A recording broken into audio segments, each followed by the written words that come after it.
Hello there. Hello. Welcome back to the stream. I am Ren Farnell, your host. Always will be, unless someone else comes and jumps in.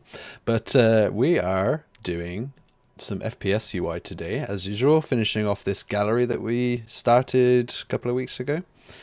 So, just for anyone who hasn't seen this before, we've created a few different systems so far. So we've got like radial menus, we can do different pings, they stick to the edge of the screen. We've got, what else have we got here? Yeah, we got cool radials, we've got different radials. Oh, it's apparently block loading something. Hide an actor in a game. Ah, yes, I did get rid of that. Okay, yeah, so little break on blueprint exception there. Yeah, we've got different radials here. This is one style. It's going to do this every single time. We've got this style. Cool. And it's going to do it one more time. I should really fix that. Okay, and then we've got some loot items. So we can go up to these, take a look at the loot. And we've got like a loot dispenser. It's pretty cool. We got this weapon UI now. So did this one on the last stream. This is all material driven. So you can change the pips, and it's not like a bunch of widgets. And then today we're going to do a shooter HUD. So we're going to try and create the Raiders HUD. So let's take a look at the reference. Before we take a look at the reference, let's make sure that these demo assets actually have a pointer to the thing that they want to hide, which will be this actor here. Let's just double check that that works now. Yeah, cool. So this hides, you can use this radial instead. Awesome. Boop, boop, boop. Okay. So let's go look at our reference for our radial HUD here. I recently played Ark Raiders and I had a great time. So these character names here, Zaxxon Ra, Eggy Bread, these are the guys I played with. And just really enjoyed it. Thought it was awesome. Seeing as I'm doing an FPS UI stream, I wanted to recreate this compass to begin with, and then we might touch on the player party UI and then the equipment UI as well. And it's got this cool little curve that goes on with the HUD, so we could take a look into that as well. And if you want to see, this was the round. Yes. Oh, geez.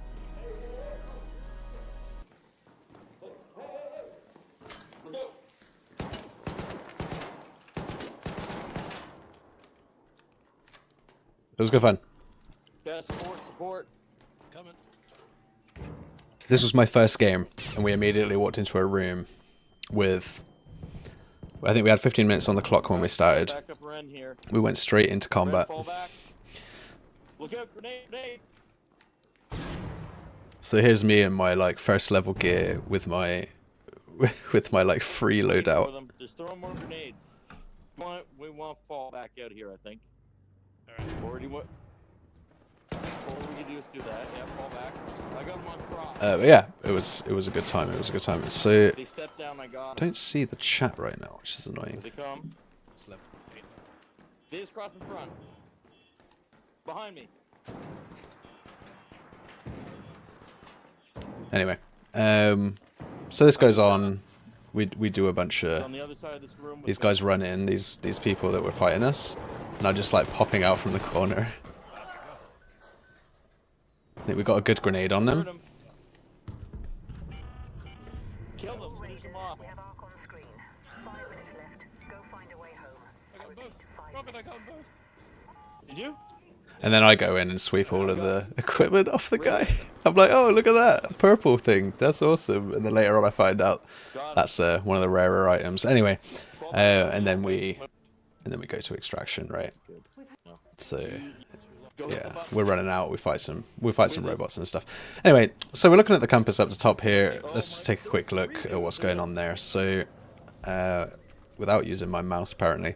Nice job, by the way. So we've got a timer, we've got the cardinal directions, northeast, southwest, we've got these bars that are drawn along, we've got critical points of interest like the extraction locations are showing up on there as well. We've got, I believe there's like a name and a distance that appears underneath the item. We've got the bearing, which is that number that you can see. It fades out when a cardinal direction is in the way, so you don't get an overlap there. Fuck out of here. And then we have We like the waypoints that your friends put up there as well. Wow. So let's start with that one. Those guys were talking while I was talking, but oh well. Anyway, might not have been able to hear half of that. Let's get started with the compass. So we actually, in the previous session, we created this player HUD here. So we have our ammo UI, so that's cool. It's a little over the top, but that's fun. Let's put the music back on. Alrighty, so let's get started. We want to make a compass UI. We're going to need a widget. So let's go to our FPS folder. I need to turn my music down.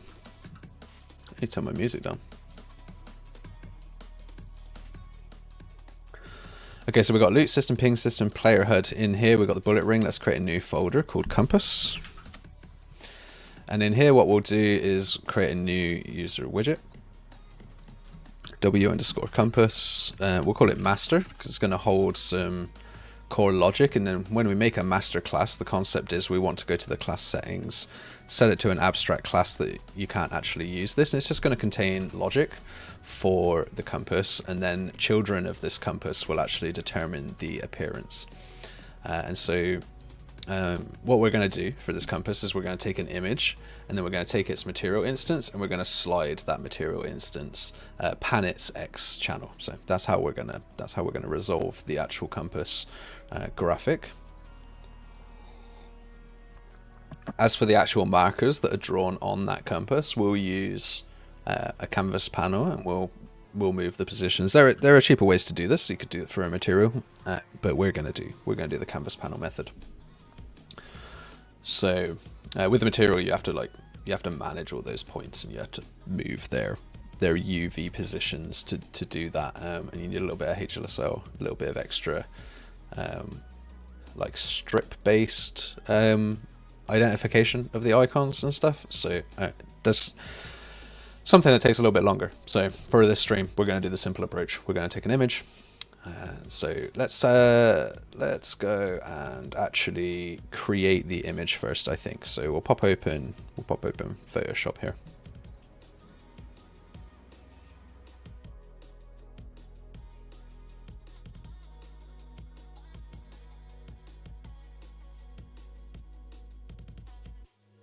Let's go new file. Let's go some number of pixels. Sure, probably won't need this many. Let's actually make sure that this is a power of 2 or power of 4 of some kind. So we could say it's 1024. Oops, 1024 by, we'll say 128. That seems reasonable. So there we go. We got ourselves a basic little compass there. Now we need to pump basically 360 degrees across this, and we need to do it at intervals as well. So in order to do that, well, first let's get our northeast southwest. So we've got N. We'll do this all in white so that we can style it later. We'll actually bring this back and just make it that color. There we go. Let's have a look. We want this centered, and we want to pick a cool font. So what's this one like? No, that's disgusting. Let's not use that one. That one's terrible for this use case. It's otherwise good. Author of the font. Don't hate me. N? No, can't. Let's use, military. No. How about this? Can I go light? I can't go light. Not ideal. Let's actually look back at our reference. It's basically Arial. It's basically Arial font. Let's just use Arial then. Yeah, I'm seeing no problem with Arial font right now. Moving on. So we have N, and this is going to take a hot minute. I actually don't know how to produce a single line at equal distances across the entire thing. That's actually something I don't know how to do. Maybe we should learn that right now. Let's Control Shift N G, stick a white line in here. And there's other ways that you could do this. You could construct this in UMG if you wanted. You could certainly construct this in UMG, but it would be a lot more expensive because you'd be moving. Could you imagine if every single one of these bars was an image and you're moving that layout the whole time, which is why I don't want to do that. I want to construct it in Photoshop before the fact. So let's get this in here, and then I'm going to just make a thinner version, a thinner and smaller version. Yeah, something like this. And we'll grey this out a little as well. So let's go take this, or transparency a little bit. That's pretty cool. Okay. And I want it to be a little bit lower on the height.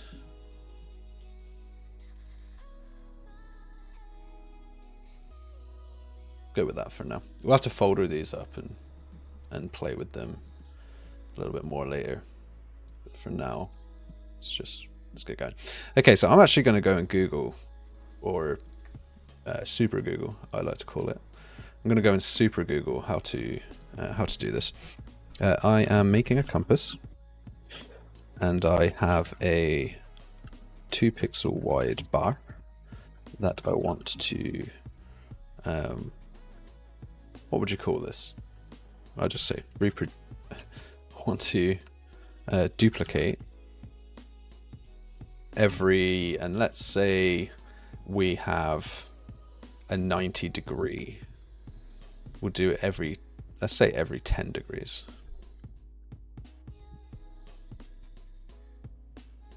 Oh, that's 1024 for the 360. Compass bar. Yeah. What tools in Photoshop allow me to do that automatically? Because I don't want to have to do that manually. That's going to take forever.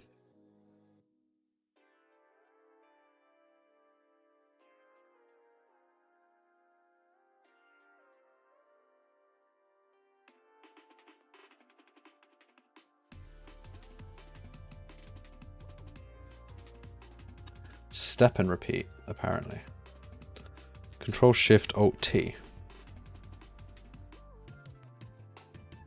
What?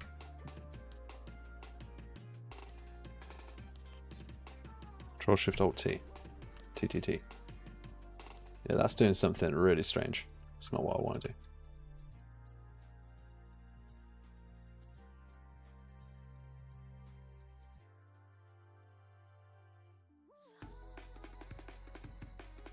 Pattern fill. Good if you want to speed over control. Rulers. Maybe that'll help.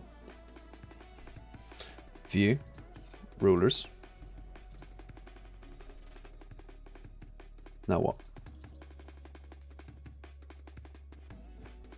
View. Snap. Yeah, it's snapping. Snap to guides. View. Snap to guides.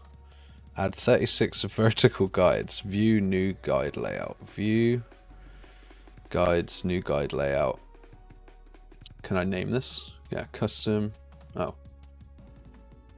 Guess I can't name it. 36?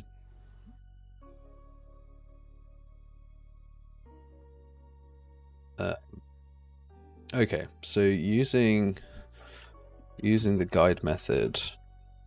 What is gutter? Because that seems to be a problem. We might not want the gutter. Gap between divisions. You do not want a gutter. I didn't think so. Let's get rid of the gutter. Okay. So now we have 36 of these. This may or may not be exactly what we want, but we'll see. So let's get this over here. Cool. It's not going to be perfect because... yeah, so we'll go to the best thing we can do, I guess. Oops. Oh, I deleted a line. I managed to delete a guide. 36, please, thank you. Can I lock these guides? to lock the guides so you don't accidentally move them, go to View Lock Guides. Guides. Lock guides. Awesome. Okay, so we need this to be 10, 20, 30, 40, 50, 60, 70, 80, 90. So that's our first one. 10, 20, 30, 40.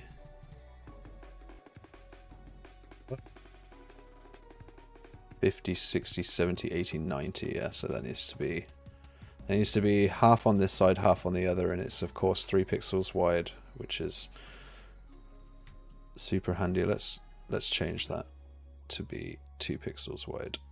We'll just go change our other ones as well. 2 pixels wide.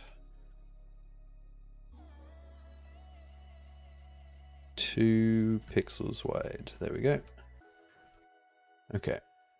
Let's get another one of these in. 1, 2, 3.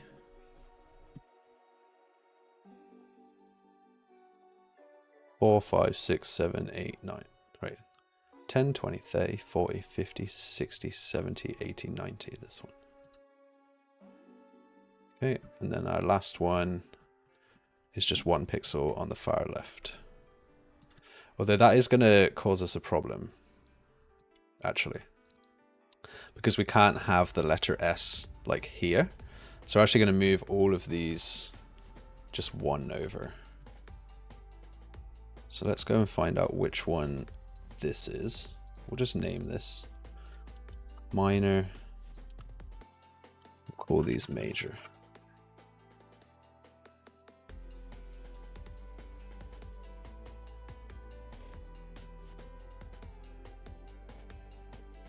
Grab all these major items and then we're just going to move them over 1 to the left. We can. It's going to be nice to us.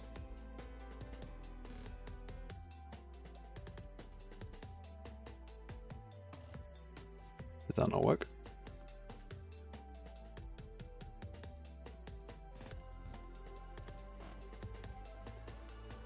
What's going on here? I want to get rid of one of them. Well, let me get rid of it. Okay, there we go. I messed something up. Let's undo. Okay, we're good now. Let's get rid of... I've actually got multiple. Let's just get rid of these. Right, okay. Get rid of the minor. Okay, so... Which one's that? Far right one. Okay, we'll get rid of the far right one. We'll call this major. If I select all of them, I only have 3, which makes sense. Move them along. Okay. Now we have 1, 2, 3, 4. Cool. And then we just move this over. So all we need to do in Engine is shift that, basically, 1 to the left. But the reason we have to do that is because we can't put an S on the boundary. It will look weird. So N, E. Let's just bring this over to the left. N, E, S. The cool thing about doing it this way is you get a lot of control over how it's going to look in the end. N, E, S. This will be W. As far as I know.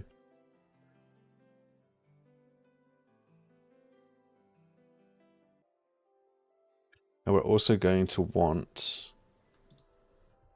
I would like to shrink the size of these down, actually. 16. Yeah, let's go through and turn these into 16 point and actually view this 100% scale. Yeah, that's fine. Let's go here, 16 point font.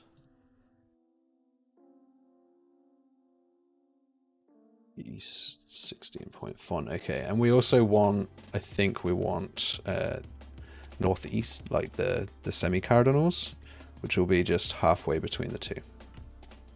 So 1, 2, 3 lines, 1, 2, 3, 4 lines. That means it's going to have to sit here, if I'm not mistaken. 10, 20, 30, 45. Yeah, makes sense. 45. So we actually want these grid lines to actually be every...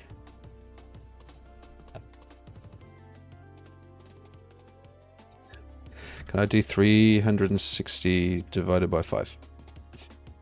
Cool. And so now we have more. And we'll shrink these. Actually, we'll keep these the same size. Do I want these the same size? No, I want to shrink these personally. Personally, I want these to be less important. So full screen here. Yeah, northeast. That's cool. I do want to move it down a smidge. Just a smidge. There we go. We'll take some major lines for these as well. 1, 2, and then move this along. Now it's fun because we have the major line. Is there a way to get 2 types of line? Let's have a look at our grid lines here. Columns 72. Sure, can I make these? Can I make this darker?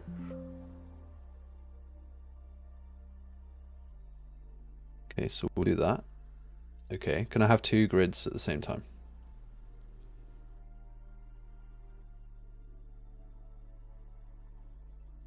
New guide.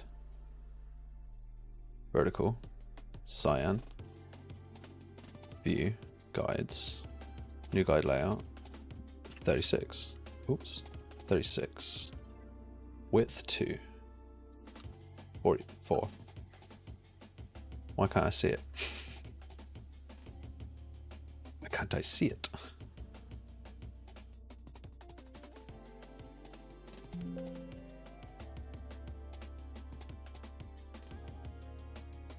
Okay, well, that's annoying. 1, 2, 3, 4, 5, 6, 7, 8. 1, 2, 3, 4, 5, 6, 7, 8. Yeah, I think that's right.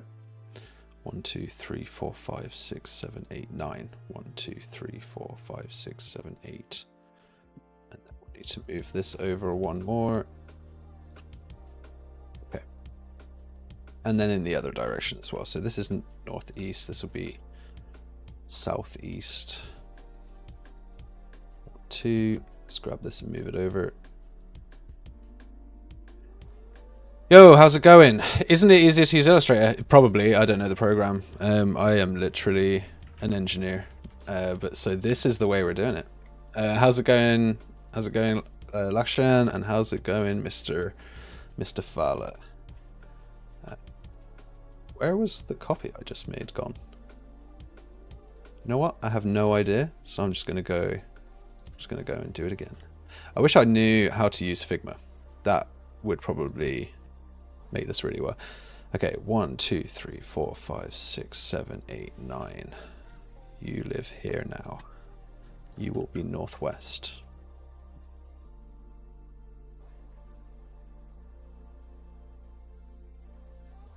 Okay. Oh, there's the guides.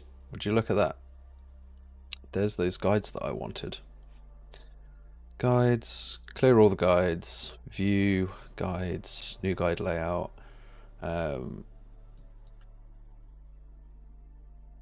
36 of them. Why?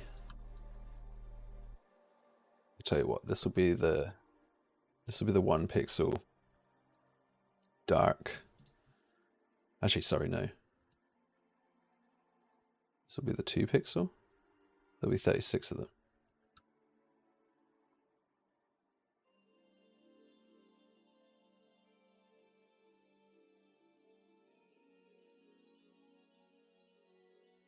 Do view guides, another new guide.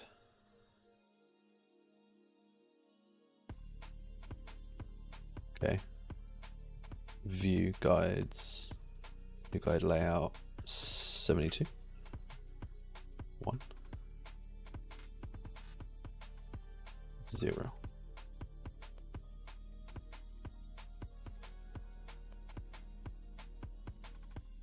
every half step, basically.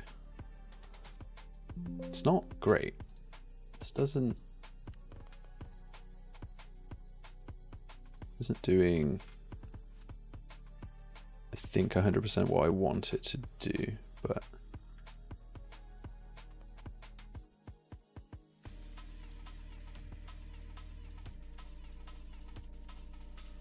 so I would have stuck it there. And then I would have stuck that one there, but I think I'm sort of going off grid a little, and also my guides are incredibly hard to see. Oh! Back to the drawing board. View. Guides. Just clear them. New guide. Position 0 vertical, yes. New guide layout. 72 of those, please. Slightly brighter since I couldn't see them last time. New guides, new guide.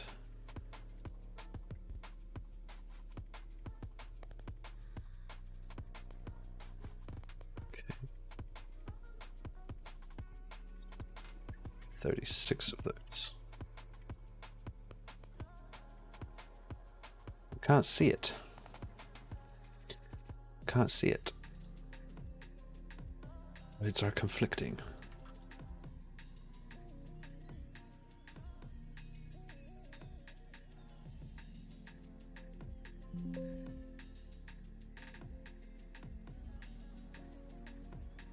If I give it a 2 gutter,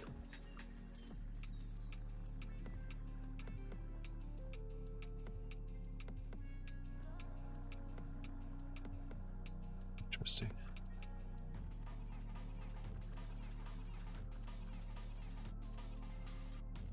I think it shifts it from the left and the right, which isn't super awesome. Maybe I can give it a margin. Whoa. Nope, don't want to do that. It would be nice to have a row in the middle.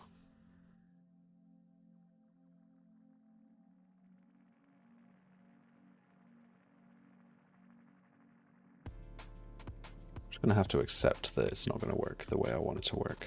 We're just going to put these on the line. Is this... yeah, this is still 3 pixels wide, so we'll get rid of that. Whoa, whoa.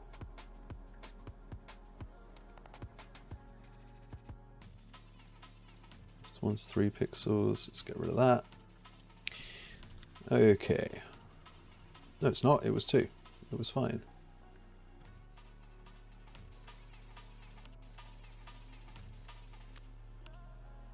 Annoyingly, I can...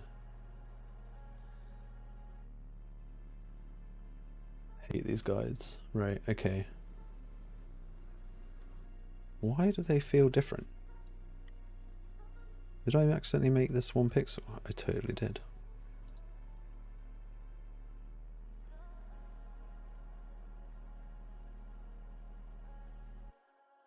Okay. Let's get all of these lined up. I'm forgetting all my keybinds at the moment. 2, 3, 4.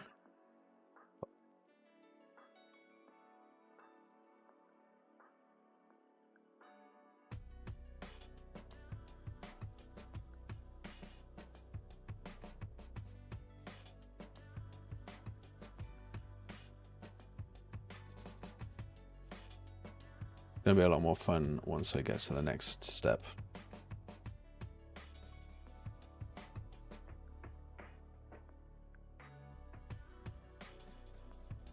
Okay, I should really save this before it explodes.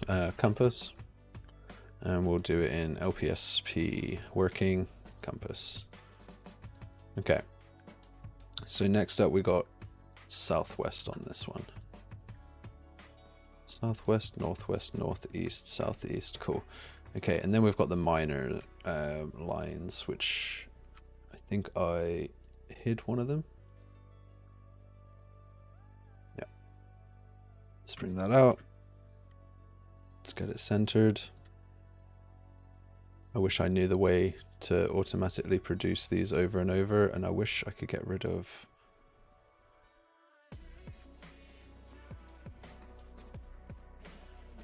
that as well.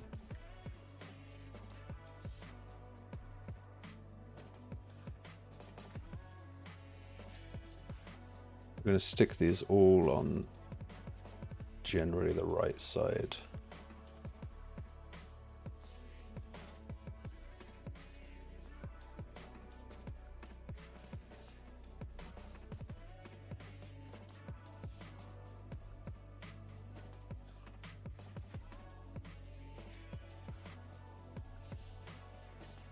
Stick this in a folder.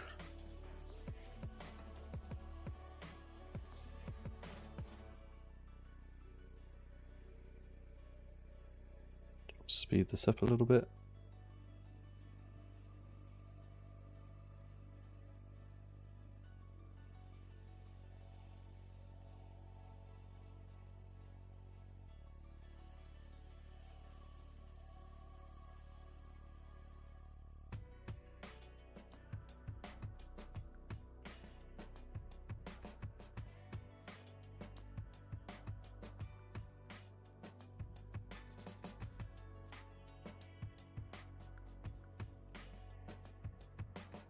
I'd be able to shrink this image down as well to like 64 units tall, because I don't think we're going to need 128 for this one.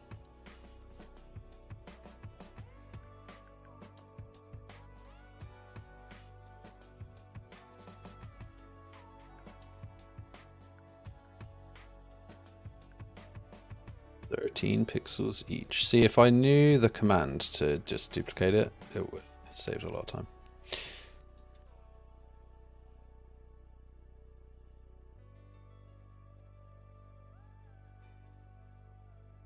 See if got an alarm apparently. Stop. Let's see if we can get this to 64 units. Boom. Proceed. Oh.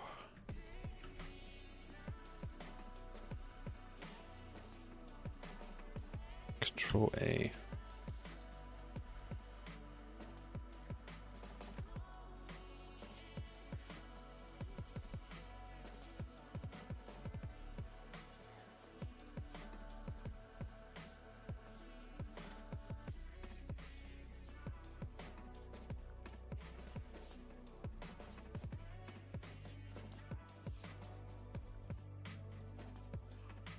Cool. Yeah, save like half the texture size, which is cool. Are you creating a UX's Fine UI library with these studies? I saw a kind of hub with some previous examples in the beginning of the live. Yeah. So jumping back over to the editor quickly, this is just a hub that probably. Well, the idea is to build the project, and then people can come in and play it. And yeah, there's a discussion that I kind of. An idea I've had of sharing out the files, but the problem is that like these weapons come from a pack, so I'd have to replace them. It's not a problem. I just need to replace a lot of the artwork, and so yeah, it could be a thing. The UI is simple but balanced. I rate this like a 3 out of 10 challenge. Big fan of the style though. Yeah, absolutely. Yeah, when we look at this. Challenge wise, in terms of like motion graphics, art creation, like just in general, it's very lightweight, and is actually why I chose to do it for the Thursday end of week stream, because it's gonna be achievable. It's going to be something that doesn't take too much brain power, basically. Last half of a day and the last day of the week. So something like this is a little bit more interesting, because it was like a technical challenge, right? It was, I don't want each of these to be a widget, so how can we do that? And then we learn about a little bit of material work. These just general fun setting up through. Yeah, I would say that all of this is like not very massively technically challenging, but it does culminate together as a final piece, which is like a full FPS gallery, right? There's a couple of things that I wanted to do that were more inspired by like Halo. So like full screen shield effects and like the visor visuals and stuff, which is what I'm saving this side of the gym for.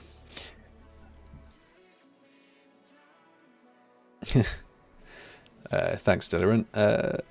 So the art style is a big reason why you bought the game. Art style in the UI, or just generally like the realistic art style is nice, and I like the realistic art style mixed with like really simple HUD elements like this, because this is functional. This has its function first, right? It has some form to it. It has this nice readable flat UI sort of form, but functionally it's like it doesn't need to be more than this, and your focus is in that game world, in that realistic game world. Very cinematic. I enjoyed the cutscenes and stuff from this game. It was really good. I enjoyed it a lot. So let's go to guides and just clear those guides out. Poof. Right, so now we have a slight offset compass, right? So let's go and export this into the engine and actually get this running. File, export, PNG. Let's throw this into here. Let's go t_compass. And also save the file so we don't lose it. Come back to our compass here and we will import that picture. Where are you? t_compass. Let's go sprite actions, apply paper 2D. And then we'll also set this to make sure that it's wrapping. So it is wrapping. So now we have this. It's not super high res. So we might, if we were doing this in Figma or any other program like a vectorized program, then we could export this at 2x and have a little bit of a better time, but we're not doing that. So let's go in and right click here. Actually, let's right click here, user interface, widget blueprint. Let's create a compass. Well, apparently there are some compasses already, but we don't want those. Widget compass master, cool. Widget compass, we'll just call this basic. We could just call it 1. Don't want to call anyone's work basic. So we take the image, we add a 1024 by 64, if I remember correctly. I don't think I sized it weirdly. 64, yeah. And then we'll go desired here, and then we'll create a new material. Material m_UI compass. Let's jump in here and grab this texture, grab the UVs, create a panner. And then we will pan those UVs by, not by time. Well, the time will be the scalar. X pan. Actually, I suppose we could just add. We could just add to this. Append vector 1. We'll add nothing to the Y, but we will add something to there, and then we'll use this alpha as our opacity, and we'll change this to be a UI material, and we'll just use white as the color. Perfect. So that's going to pan that for us, as long as this is actually translucent. So now we have that. We can drop this material, which we will create a material instance for. We'll just drop that onto our compass here. Where are you? This one. Okay. Cool. So we've got the start of a compass, and then we're just going to pan it. So if we go and grab the material instance, for example, and then go and look at our compass, and we just play with that X-pan, you can see how we're able to now just do north, east, southeast, south, southwest, west, northwest, north. Cool. So that's all of our cardinal directions. We're actually missing a pip, which bothers me greatly, and we shall go and fix it between south to the left of southwest.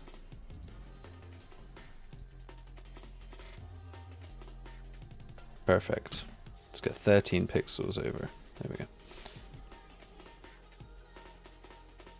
File, export, PNG, back over the top of our compass, jump back to our engine, right click on this and re-import. Awesome.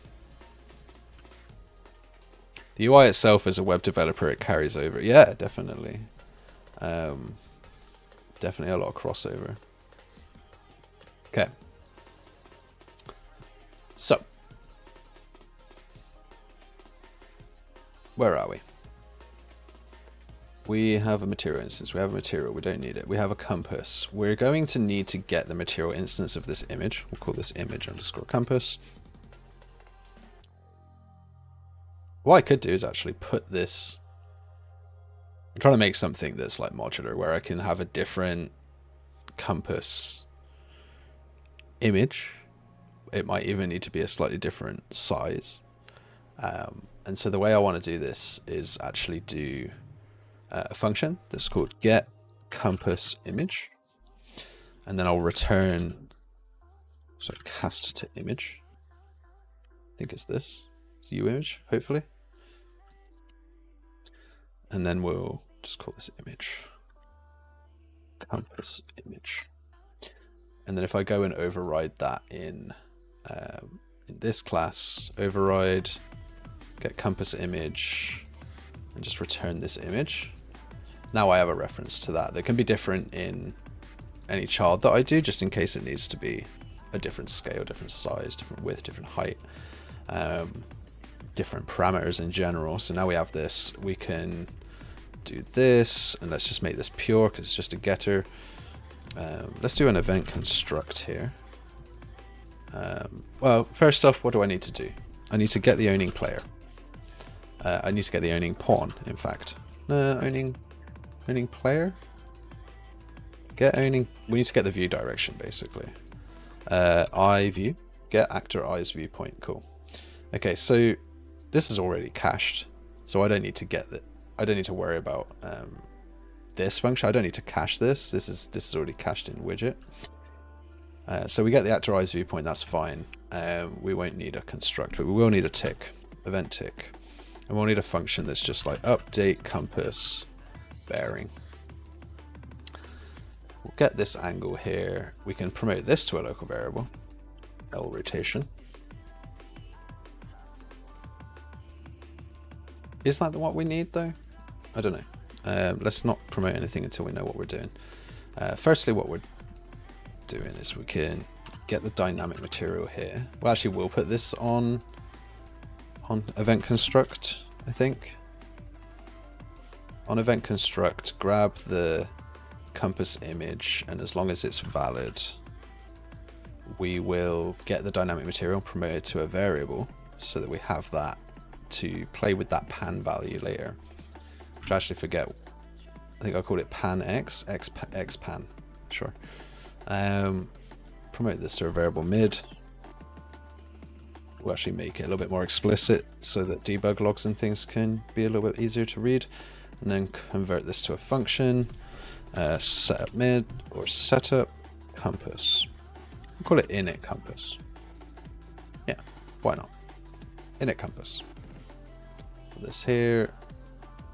Move this over. Cache the mid. Okay, material instance dynamic is cached. Let's take a look at this. Here we want to do our update compass bearing. So that's cool. Getting player, get the viewpoint right. We'll get the mid, set scalar. Set a scalar parameter value, which we called xpan. And we'll promote this to a local variable L angle, I guess. And then we'll need to do some math to this, basically. So let's find out what the math is. I think we just need the look at rotation. Find the look at rotation. No, that's not going to be correct. We basically need to do the ACOS math between the two.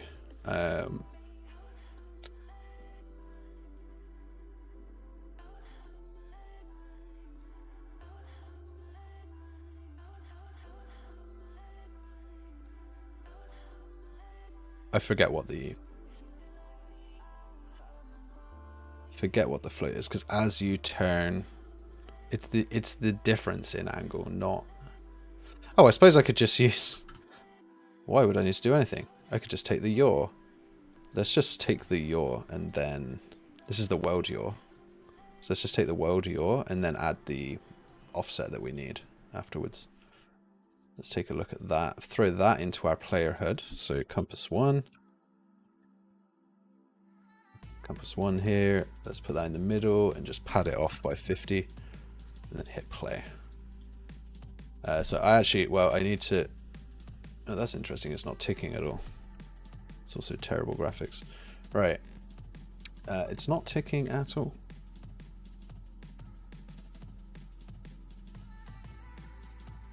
And it's because you need to call the parent tick from children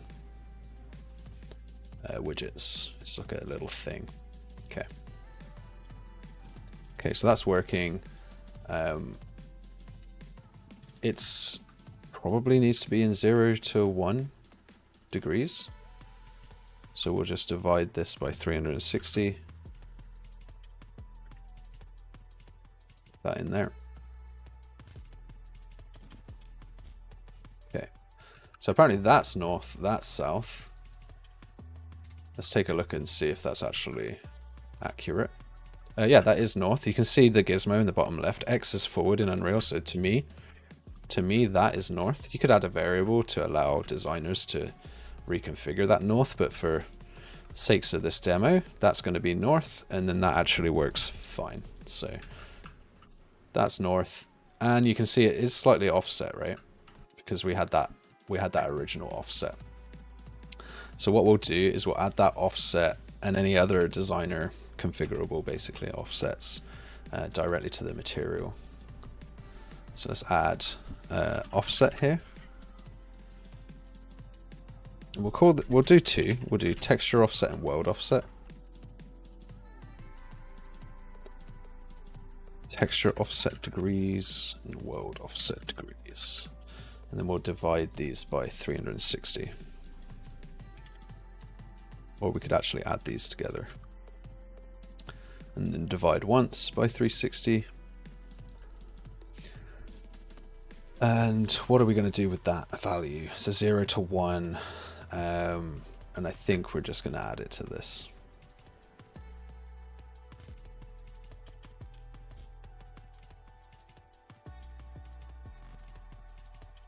And so let's say we go and grab the X here. 512 by 1632. Okay, zoom in. I want to offset this texture. I don't want to, if I offset the weld degrees, because it's a 90, and now we get the northwest here. Although that didn't work exactly as I would expect. 90. 0, 180. 0, 90. 180. Minus 90. Sure. I think it's just 10 degrees. I think it was just 10 degrees offset. So let's double check that. Near 10 degrees. Actually, no. That's fine. Yep, it was 10 degrees. If I look straight down. Yeah, that's cool. Okay. So we have this. Next thing to do would be to get these pings actually appearing on that compass. So let's go do that next. Cool. Let's get that sorted.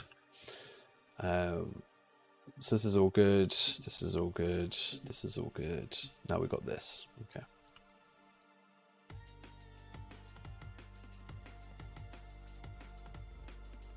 One thing you can do here is actually interp the movement, and it will be a little bit smoother, which is quite cool. Actually, before we get too much further and add actual more computation, let's finish off the visuals. This shader, when I put elements in here, like markers and stuff, I want them to fade off on the left and right. I want there to be a configurable sort of gradient for this, and the way I'm going to do that is to wrap this with a retainer box. Retainer. And then in here we have this texture variable, and we have an effect material. So let's come in and create that material quickly. That was a material instance. Let's create a material m underscore UI. We'll call this retainer gradient. Retainer compass gradient. Cool. We'll turn this into a UI material that is translucent, I believe. We'll take a texture sample that we convert to a parameter called texture. That's the texture coming straight from our UI. And so if we were to multiply this, let's say, oh, why is that not? Okay, it needs to have a basic texture. We'll just use a basic white engine texture. Default white grid low. Yep. Put that in. If we were to multiply this by, we'll just say red, and plug this in and apply that, and then put that on our retainer box, it just draws red. And if we were to put the alpha from our texture in there, then we should. Oh, great! It lost the texture name. Texture. Yeah. So now we have a red. We have our RGB multiplied by red. We also have our alpha. So that's working fine. What we actually want to do is plug our RGB in, get our alpha, and we want to multiply it by a gradient that we can control. So we'll take these UVs and we'll break them. We'll just multiply it like this. Now we get this black to white. What I want to do is 1 minus this, add these together, and then saturate it. That should get a gradient. Maybe I need to multiply it. So here what you can imagine is you've took a 0 to 1, and then you've added 1 to this side, nothing to that side. The middle is also 1. So this might not be the right way to do this. I think it might be multiply. Maybe. I'm just trying to basically make a flipped gradient. Yeah, here we go. So this one. And then I want to bring those values up to... so if I've multiplied 0.5 by 0.5, I get 0.25. But I want that to be 1. Do I multiply this by 2? Or 4? So I think this is correct. So yeah. And then we'll saturate it so it's just back in a range. So now we have a gradient like this. Next up, what we want to do with that is multiply and power it. So we can come in here and say gradient multiply. Just do that by 1. And then we'll do a power node. And we'll just power that as well. Gradient power. Just say 1 in there. And then we'll plug that in. All that. Let's go and make a material instance for this. Create material instance. Yeah, sure. And that will go on our compass retainer. Ooh. You can see now it's actually fading out at the edges, but we need to do a little bit of work to get that to feel a little bit better. The cool thing about this is it's not just in the material of the compass, it's actually on the entire panel. So any markers that go in here will also get played with. So let's get the power in here.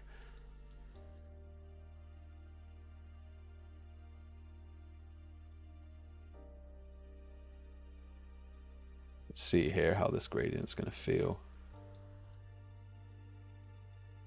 I think that's fine. I should clamp it as well. Maybe I can just do this.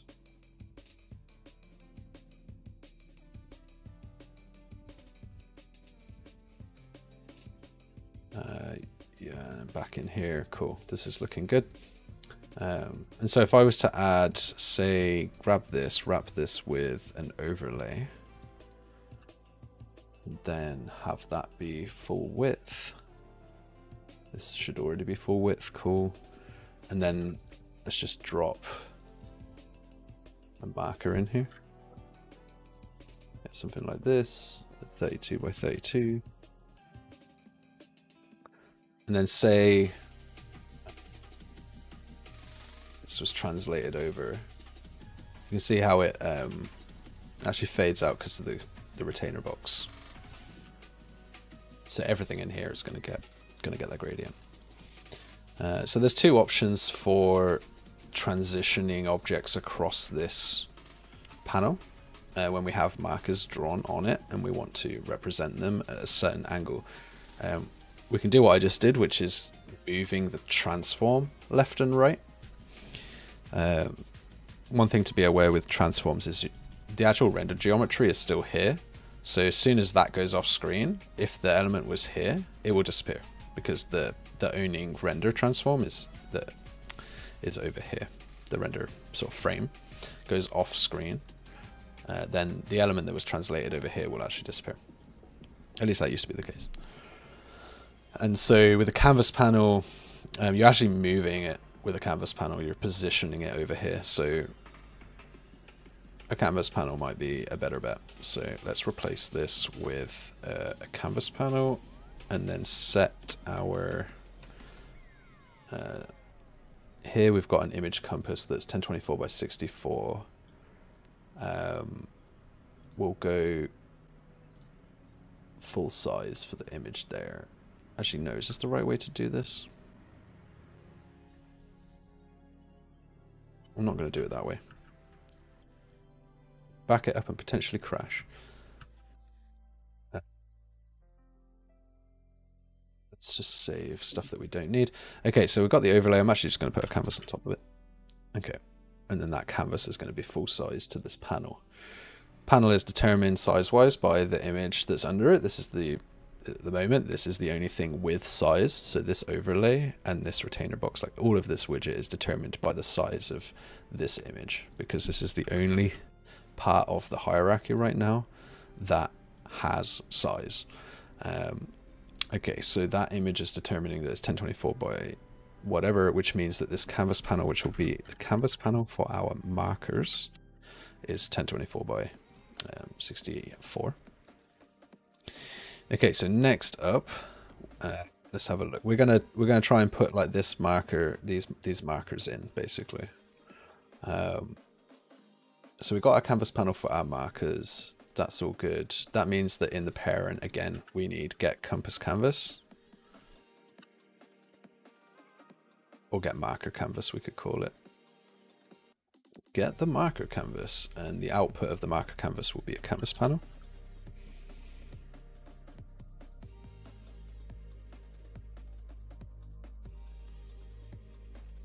And then we can write some functions in here that listen to the registry of markers in the game.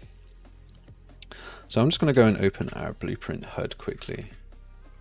We should have a HUD marker manager here. And so what we want to do it in, what this HUD marker manager does is basically there's a component in the world that exists that registers to this marker manager. And with that information, we can draw it on maps, we can draw it on compasses, we can draw it in the world space. So we're going to go and listen to some events here for like ping added, ping removed. And I will want to refactor the naming for these pings. They do want to be named marker, so let's actually go do that right now. On marker added and on marker removed.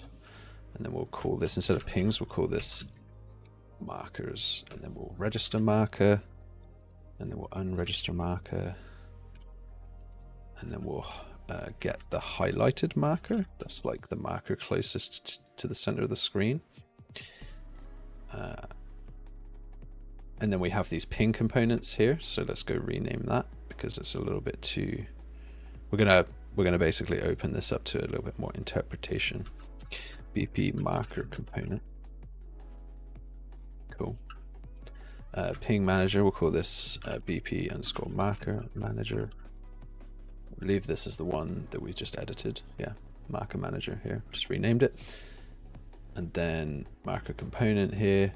Let's just check what we got in here. So call this marker data, radial data, marker active, set data register marker with manager, unregister marker with manager, set marker active. Cool. it's not a ping, it's a marker. And the point of the differentiation there is a ping is generally like when a person does a ping, it's an action. A marker itself is something that could be on a building. For example, in the example here, you actually have a ping, which produces a marker, and you have a point of interest, which just has a marker.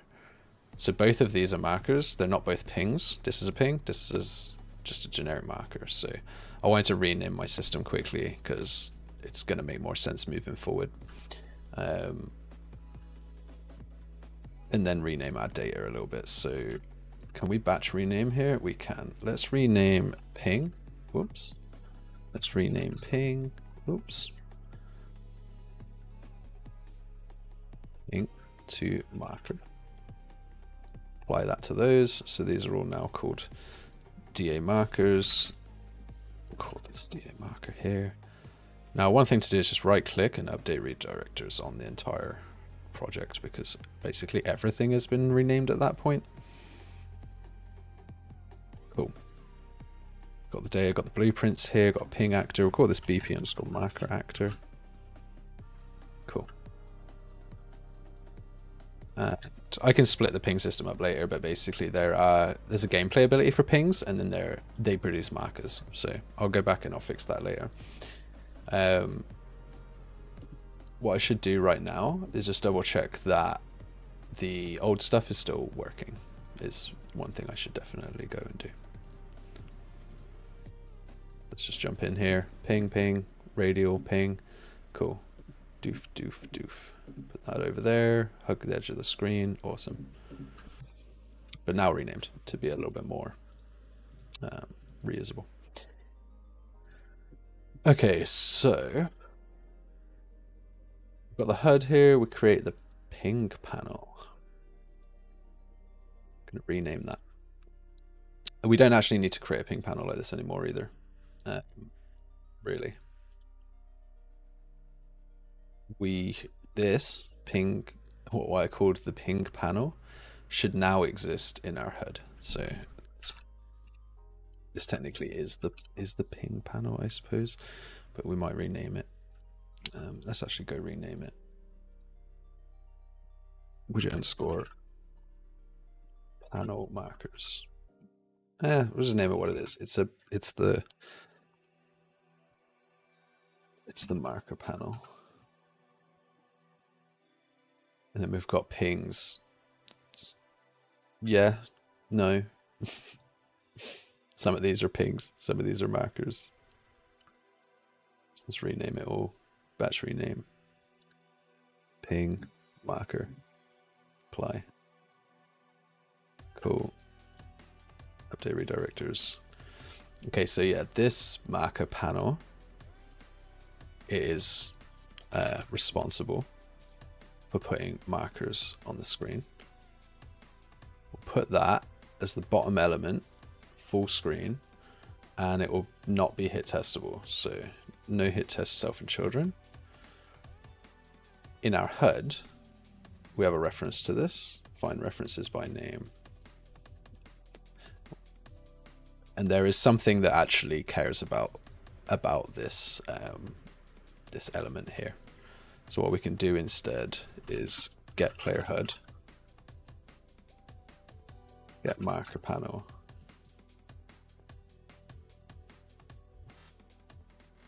just rename these.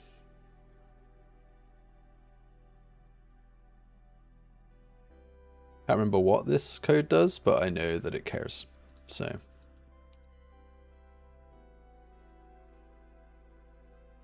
compile that. So I think that one's fine, and this can be removed. But we don't need to create a ping panel. It's part of the HUD. So there we go. Cleaned that up as well while we're here. There's a lot of spring cleaning sometimes as we go, especially when we're rapidly prototyping. It's good. It's good. I'm okay with it. Got to keep on top of it. Okay, so closing this out. Where are we at here? This is our marker panel. We can close that. We've got our player HUD. We've got this in our compass. We have a master. We have a getter for our or our marker canvas. We have a construction here. I'm going to create a new function, bind to marker manager events. And so what we do here is get the owning player, get the HUD, get a comp by class, which is the marker manager, and bind to marker added and bind to marker removed. And when those happen, we want to create an event for these. Click on here, matching function, and we'll just say on marker added. And over here, we'll make a new one for this, on marker removed. Good. Plug this in. Okay, so now we've got some events that we can listen to in the marker manager for that. And then one other thing that we'll want to do, in fact, I might move this over the top in this case. It's over and do get markers, because we may have already drawn a bunch of them, or there might be a map that already has a bunch of information in it. We need to initialize by calling on marker added for each of these.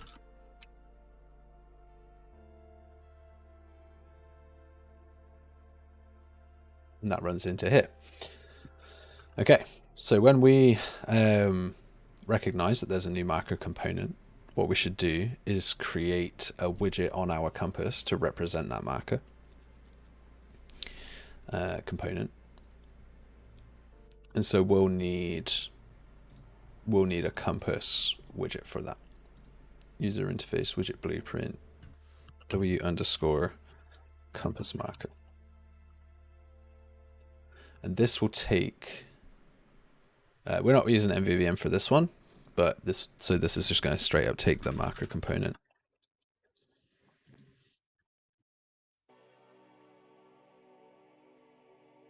We'll expose that here as an editable expose on spawn. And we will go back to the compass marker. Let's go create a widget. Compass marker. Generally what I would do is I would actually store the type of marker in the data. I might actually go and do that. So in the data here we have a widget class, and we would want to rename this. So this would be the HUD widget class, and then we'd also have the compass widget class.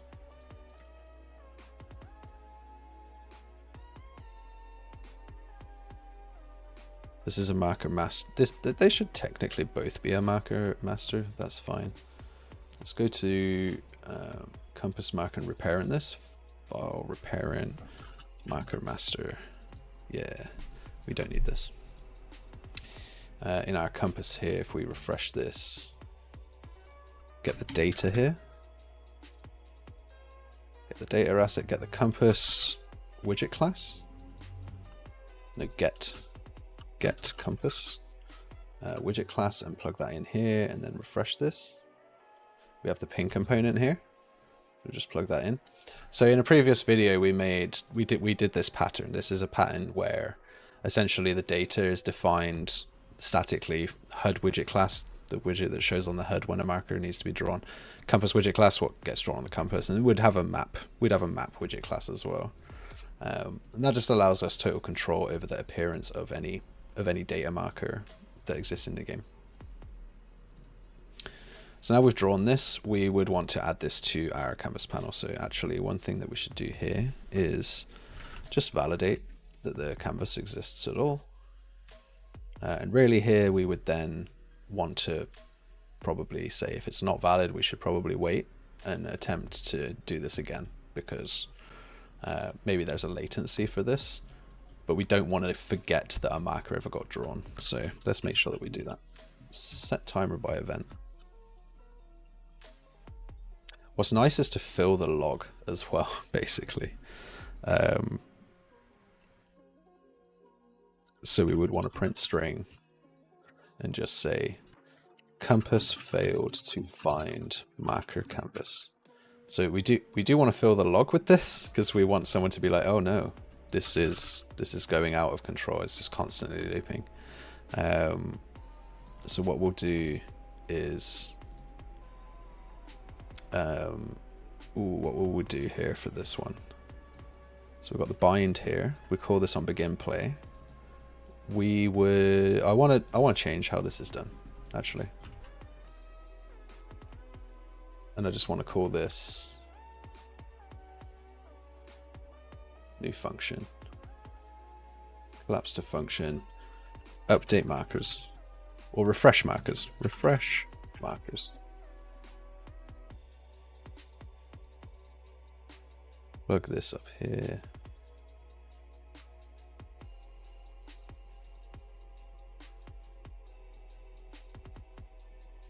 So this refresh markers code, the reason I wanted to put it in here like this is because I could just call this anytime I need to, just go through all the markers and add them. You might want to, because this is a refresh, we might actually want to clear the canvas, clear any data that we've held, but we'll worry about that later. On marker added here, create a marker. Here we'll do a 0.2 second delay. We'll run our refresh. There we go.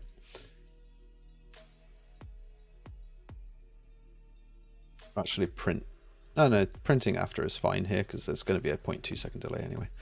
Okay, so we've created a marker. We've validated our canvas panel. We want to add a child. Add a child to a canvas. Maybe this is the child. And then we'll want to immediately set the position. And then we'll need a function for that position that we're going to take the ping component. So what I'm doing here is I'm preparing a function by getting the inputs and the outputs and then selecting them, right clicking and converting this to a function. So now I've got a function that I'm going to call get marker position on canvas. And then I'm going to make this pure.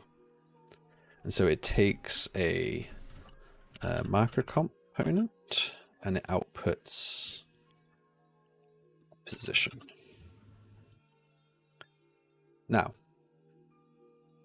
it's pretty simple. The only other thing that we need to do is actually promote this to a variable. So let's promote this to a variable. We'll call this a marker map. To change the variable type here to a key map. The idea is we're going to associate a marker to a widget. So this will be a marker master widget type. So we add. Oh, hello. That's not going to let me do that.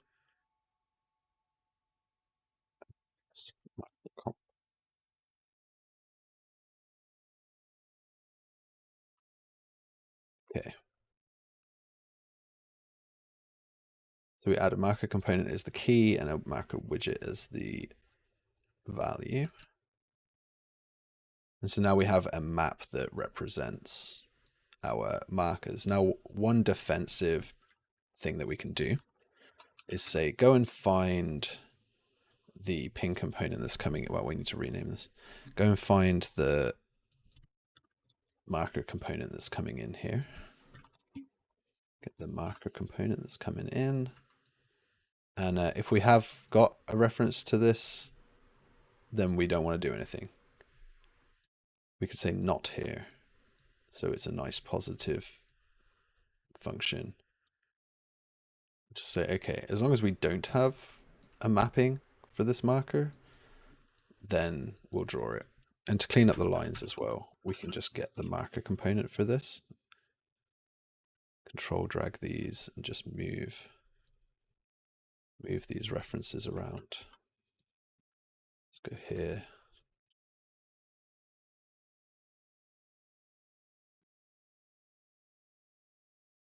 Add this here. And here. Cool. All right. What time are we on? We're on the second song. I knew that much. We are an hour and 16 in. We're doing a little bit of code right now. We fixed the marker system a little bit. We've got ourselves a little compass that we're starting to add markers to a canvas panel. We are writing the code for said marker compass logic right now. We've got when a marker is added or registered technically, then we are going, in fact I should rename that on marker registered. Oops, on marker registered and on the marker unregistered. When a marker is registered to the marker registry, if we are not already representing it in our compass marker map, I should rename this compass marker map, then as long as we have a marker canvas, we will create a new marker for it. We will then add it to the map. We will then add it to the canvas and set the position. And then from there on, we have this marker map that we can loop through and update the positions. I prefer to do it in the compass and update all the positions than doing it in the child, because I get to have one tick that has authority, sort of like orchestrating the system rather than every single individual widget moving themselves. And I figure it's probably cheaper as well. Okay, it's 2:39. Kiddo's back in 20 minutes, and that means I need to... It'll be the school runs all over town. I need to at least wrap up the compass, and then we'll do a second episode maybe where we'll do the part EY. And another one for the equipment. Okay, so we do need to write what this function actually does for the get marker position. And the way that works is we need to find out where it lives just from left to right on that canvas. I think by default, yeah, great. By default, the center position is southwest, so that's awesome. The default north position is just like all the way over there. I would love for that to not be the case, but alas, that is apparently the case. Why didn't I do north as the middle? Is that seriously what I did? No, I did configure north as the middle. I'm not crazy. I'm not crazy, but something is wrong. Let's go and take a look at our instance quickly.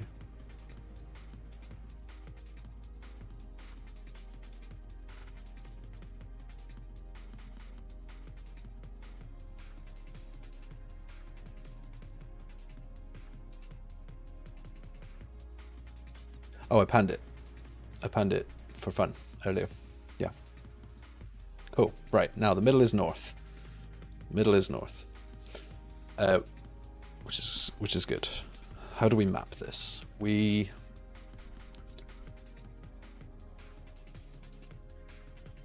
have a canvas panel that's 0 on the left, 1024 on the right.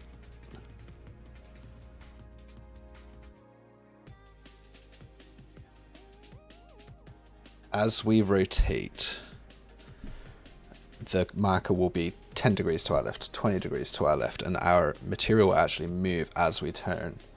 So all I need to do is get whatever that offset is left and right. So I do need the ACOS math for that. So let's get that ACOS math going. So in our compass here, let's get the world location, and then get the owning player's eye viewpoint position, and then we're going to do the ACOS degrees.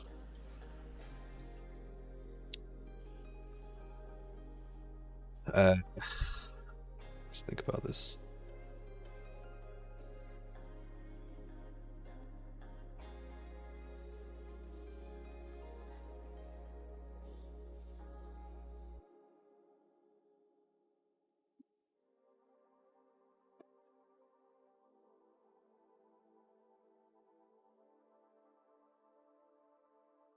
What do I do? I need to get the dot product. At minimum, I need to get the dot product. The direction of these. So we get the calculate the direction. Nope. That's for animation. Get the unit direction vector between these two, which basically normalizes it for us. So that's good.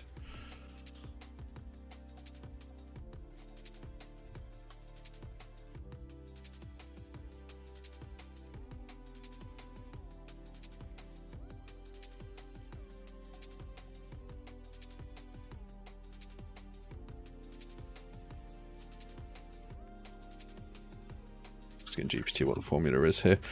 So usually I'd find these formulas on like Stack Overflow or just any other math forum that's like, oh, you know, how do you get the angle between two vectors for the thing? And it's like, oh, it's the ACOS of the cross product of these two dot products. I'm just going to ask GPT for it. So the generator is just going to give me the math really quickly. Without me having to do too much research and sort of trawling through the internet. So let's have a look here. I need...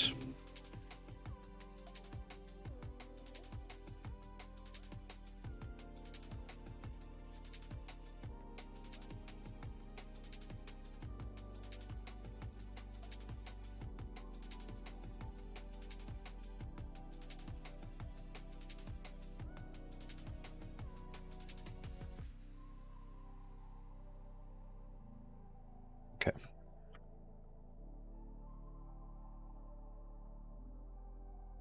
I just want the angle from the player's forward vector to the direction of the marker. i.e. angle between player forward and direction to marker. Okay, and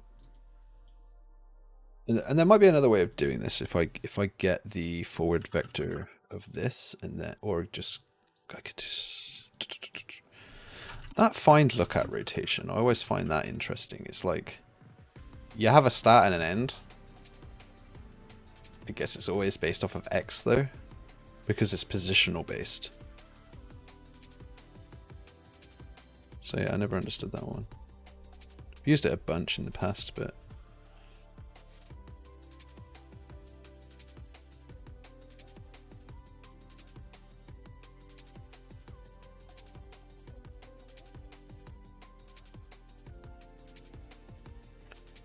get the direction marker component here. So we just need to get the... I'm going to need the forward there. I am going to need that. Let's get the direction of this. So we've got that. Apparently we'll want the right vector of the player.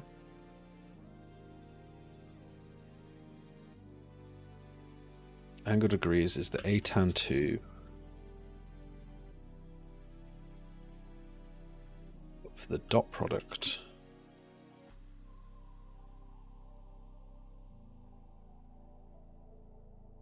The dot product between the right, which so this is the cross basically.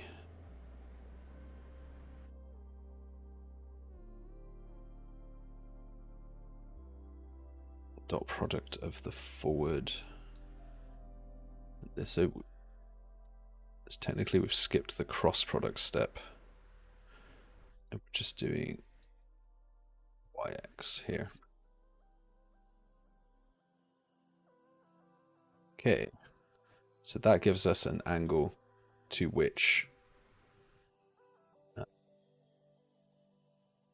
we can get the cached geometry of...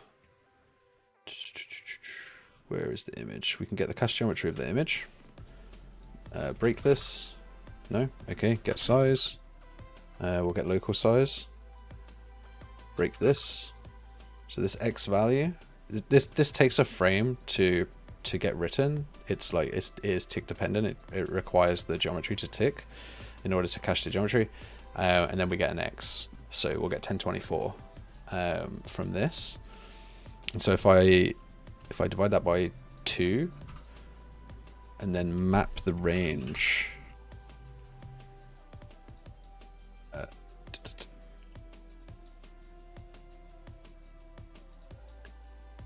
from negative 180 to 180, so my left side to my right side, and I want it to be on the left of the compass or the right of the compass. So then I say the right of the compass is actually 1024. So actually it's just 0 to 1024. Don't need to do any other math there. So allegedly this will be the X position. We'll just split this and just go X here. Okay, so let's see if that does anything. Just immediately crashes. Get the player HUD, get the widget marker path. We don't have a player HUD, it says. Get the HUD, LPSP HUD, player HUD.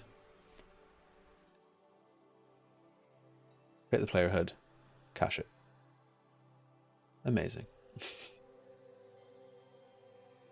Seriously?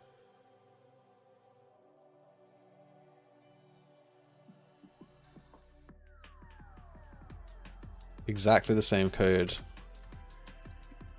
as the code that I had earlier, but now not happy.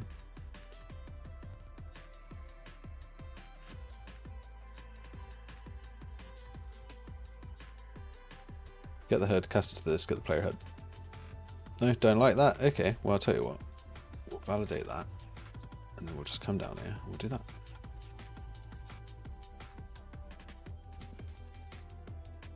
Yep, so it's either not picking up that that's a thing, or it's drawing the marker behind my character.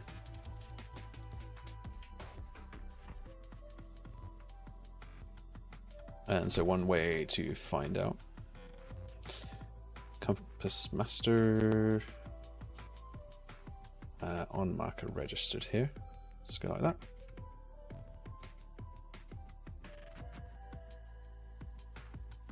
Bam. Marker gets registered. If it's not represented, is there a marker canvas? No, there is not. I did not set up the override in here. Override canvas. And bring that canvas in. Bam. 1, 2, 3. Okay, cool. Access none from add child to canvas. Such and such is not a property, so the default data for this marker here is not set up. So all we need to do is go in here, asset actions, edit selection in property matrix. Yeah. Open up the defaults here. We've got a HUD widget class. There's multiple values in there. That's fine. We need a compass widget class, which will be compass marker here. Just, oops. There. Just make sure that that material is still correct. In some cases there is a defined material, so hopefully that's fine. May have just broke something. Let's go find out. Okay, well you're working fine now, so we'll just leave you for a second. What's going on with all these other ones? We had a material driven. It was this one? Yeah, nice. That's still working. Everything's good. Okay. Okay, so the marker now has a compass marker, but the compass marker doesn't look like anything. So let's go and take a look at our markers that we have over here. So we had we have a generic marker here. So let's see what this is doing. Let's actually duplicate this over to our compass. This widget marker compass. We'll take this widget compass marker and asset actions, replace references with this. and then we'll fix the redirectors. Hey, what you making, man? I'm making crashes. I'm making crashes happen. That's not what I'm doing. I am making this compass at the top here. So we just did a basic, like, rather than building this north, northeast, east, and all these pips in UMG, which you could do, we built it in Photoshop. You could do it in Illustrator, you could do it in Figma. Ideally something that can export it like 2x, 4x, etc. I just built it in Photoshop and then have imported that, got that panning on a material based on the direction that we're looking. And now we're just in the process of iterating on an old marker system that was used for pings and radials in previous episodes. And we're going to get these markers showing from Arc Raiders, like inspired by Arc Raiders, just a recent FPS that has these features, right? That's what we all do. We just crash in the engine. I just closed the image that was like super handy for literally the entire time. Right, let's keep that open. Let's go and open the editor where we've lost a whole ton of work potentially. We've been going for an hour and a half now. It's getting dark. I'm gonna put my stream light on here. Oh, okay. Let's see how much we lost. We've got the marker compass here. We've got this one. Let's asset actions, replace references. Boom, boom, boom, boom. And delete that old one. Cool. Control Shift S. Right click on here. Update redirectors. Boom. And then we'll hit play and we'll click. So we have a marker in our canvas. It's not moving correctly. We'll figure that out in a moment. But that is cool. And I think I know one of the reasons is we don't update it on tick. So it always appears north, basically. North and to the right, because it's not aligned correctly. And it's not auto-sized. There's all kinds of problems that we need to fix with that marker. Okay, so let's go fix that marker. It is working, it is there, it does exist. We're halfway there, I would say. Okay, so player HUD here. We got the compass. We've got compass 1, which is a style. We've got the compass master. We need a new function. Update marker positions. We'll call this on tick for now. It's fine. You could throttle that a little bit. You could almost definitely reduce that. In fact, we are going to reduce that. Set timer event. Create event. The fact that this is on... Actually, is there a way to throttle the tick just in here? Set tick. No, there is no way to throttle this tick.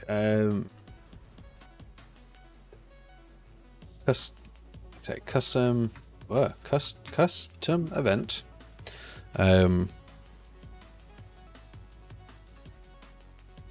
Just call it custom tick or compass tick, and we're going to do this. And so say we wanted to do this at like 30 FPS, we could just say 1 divided by 30. And so it's just a little bit slower. I don't want to do it at 240 frames a second. If I update the UI positions at 100 or 240 frames a second, 120 frames a second, we're going to have a bad time. So we just do it this way instead. So this just says we've got a compass tick, it's a custom one, it goes this often, and then we update those marker positions. So we grab the marker map, we get the keys, we for each through those keys, we get the position of all those keys. Based on that thing, we get the map, we find the relevant widget from that map, we get the slot for the canvas as canvas slot, we set the position is just a split, actually sorry, no it's not, it's just this. Boop. Okay, and that is why we just write all our functions nicely, because it starts to make things dead simple. We are good there. That's the update function done in about 10 seconds flat. So there There you have it. Write your functions. Write your functions well. Plan ahead. What we got? One step closer. That's the name of the game. Indeed. Every widget is another step towards a complete FPS.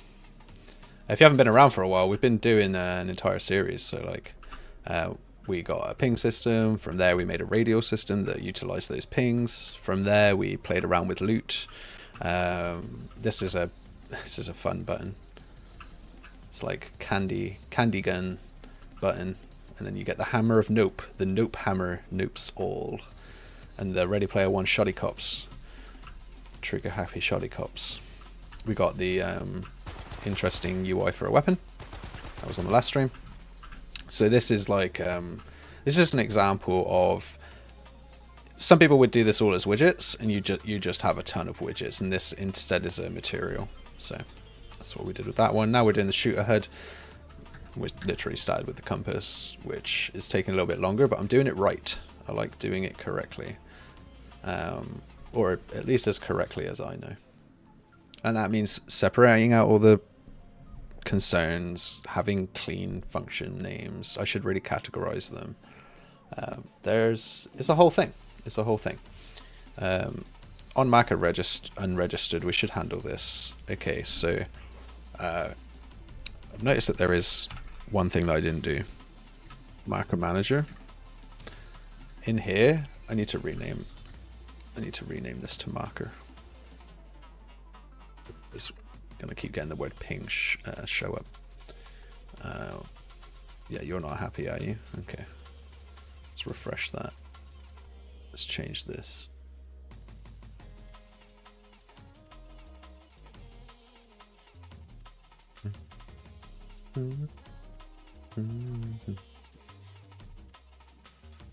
Marker component. Plug that marker component in. Register marker. Let's refresh this. No, it's all good. Okay. And now if I refresh this, does it update? No, it doesn't. Of course not. Okay. Graph. No. Inputs. Marker. Alright, cool. And we have a registered one as well. I just want to change that. Yeah, it's already cool.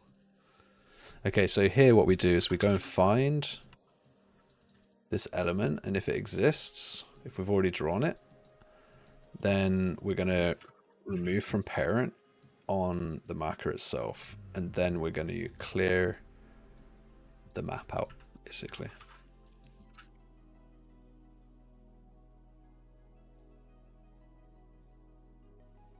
So that just cleans up the map. That's nice. Nice little cleanup function, nice little registry function, a little refresh function, some getters, compass bearing function, image function. Cool. Marker positions, that's all set up. The only thing that was an issue was when we added this child to the canvas, we didn't really do anything with it. So we want to set the auto size to true, so it can be whatever size it wants to be. And then we want to set the alignment to 0.5 presumably. We'll let the widget handle its appearance outside of that. Let's hit play on that. See what happens now. Boom. Okay, so we're drawing it, but we're drawing it at 0 on the canvas. So let's go and take a look at our compass here. We've got this canvas panel. I actually want this to be in the center, and I'd kind of prefer it to not clip. I wonder if I can do clip without intersecting. No, I cannot, apparently. Compass 1, this is actually still too high. So we're gonna, this is what I was talking about, having this hierarchy independent in any compass that you make, and then having little getters that are just like, give me the image and give me the canvas. Because now, depending on the compass, like you might have like significantly different needs for the positions of things. So here you get a nice level of control. Boom. Wow, you're still going to draw at the bottom. That is some level of special. It's still drawing at the top, sorry. It's like, I suppose it thickens. I suppose it thickens depending on, because it doesn't have, this canvas doesn't have anything controlling its size. So as soon as it takes an element on the inside, it's going to expand its size to whatever size that is. And so even if we put this like bottom aligned, as soon as you stick in an element, it's going to scale open. So we can show that. We can show an example of that by getting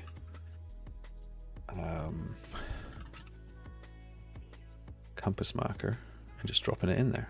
You can see how it widens. And then what's happening right now is it's sizing itself like that, and then it's going 0.5, 0.5, and then it's appearing somewhere on the canvas. One thing I've just noticed as well is when it does get to 1024, it's actually scaling the canvas up because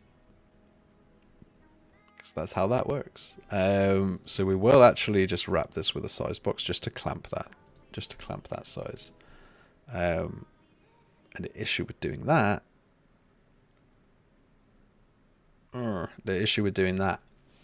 is I don't know that size by default, but I suppose I can determine the size there. I mean, I know because I can see the compass image and I know how wide I've made it, so I can just do that in here. And in fact, maybe we'll just do that at the top level. Maybe we'll just do that here. We know this is 1024 because we're inside the widget. We don't need to determine that in any other way.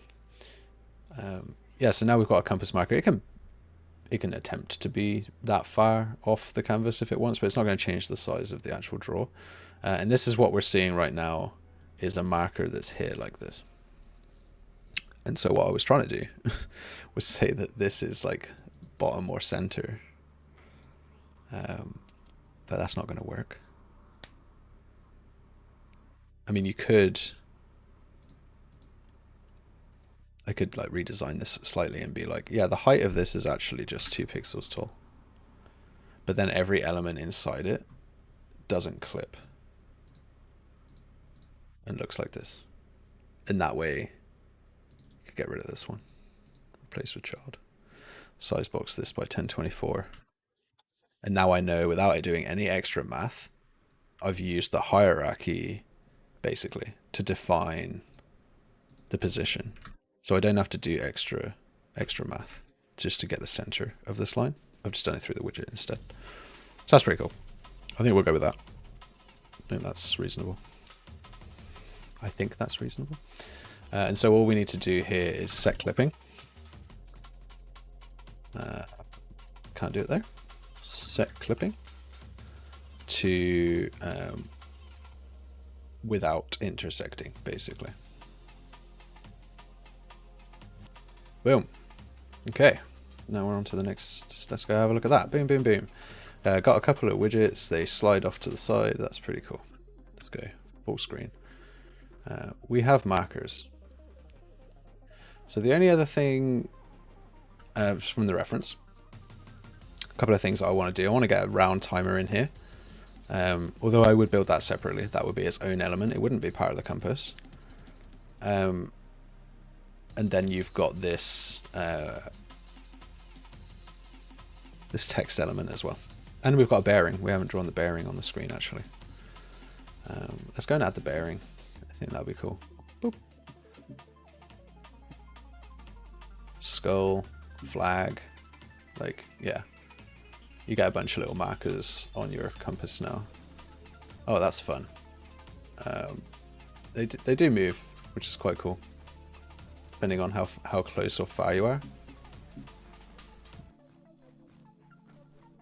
Just put one over there. And then I've got all these conflicting UX designs, like edge screen hug as well. That just like goes straight over your viewport. Like, oh, what's that doing? There's a reason why Raiders doesn't do that, because it's really bloody distracting. And basically, no one really does that. It's very rare that you get these edge screen hug things anymore. But I like the logic, so the logic is always fun. Boom, boom. Right, we got a little compass going, so that's cool. Took us an hour and 47 minutes, but that's because we were doing it and all the blueprint and all the decision making along the way. Let's get time are we at? 3:08. Yeah, I'll give it till half past the hour. Actually, no. We're going to call this at 2 hours. I've got 13 minutes. We want to add a couple of other things to this, right? So let's see what we want to do from the picture quickly. We want some kind of round timer, I think would be nice. I think a round timer is fairly reasonable for an FPS. So do a new folder here, round timer. And in here we'll make a little component. Blueprint actor class, we'll do actor component, BP round timer component. And this will be a class defaults here. It'll be a replicated component. And in here we'll have end round time. And we'll have a little function that just says set round duration. And this will take a duration, which will be a float. We'll actually say duration in seconds. And then what we can do is, this is going to be on the game state, sorry. So we can get game state, or we can get parent and cast it to game state, but we're not going to do that. We're going to get game state, we're going to get world time seconds, or server world time seconds. Everyone has this. Everyone's world time seconds is the same. And we're going to add this variable to it. And then we're going to promote that to a variable, which, sorry, we already created the variable. We've got it up here. So we do this. And that just happens on round start. So I just call set round duration, yeah, in seconds. So you got to figure that out, but that's fine. And then you add that to seconds here. This is a replicated variable. We'll say it is rep notify. And on that rep notify here, we'll have a little, little event dispatcher that just says end round time updated. Now, if we had an MVVM, this might be a little bit nicer to do, but let's just do that. And then we'll also output the seconds here as well. End round time. End round time. Plug that in there. Why didn't that name? Why didn't that name? Compile. Refresh. Okay, cool. Let's go music. Let's get that last music on. Actually, I think it's not that one. It's this one. No, is it? No, it's not. It's this one. Oh. Okay. I want a little helper in here as well. Get end round time info. I'm going to put start round time in here as well.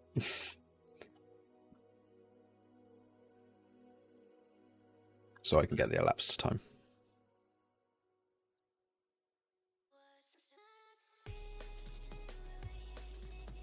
We'll get a function in here, set start round time, or init start round time. That's never going to change, right? That's like a one shot.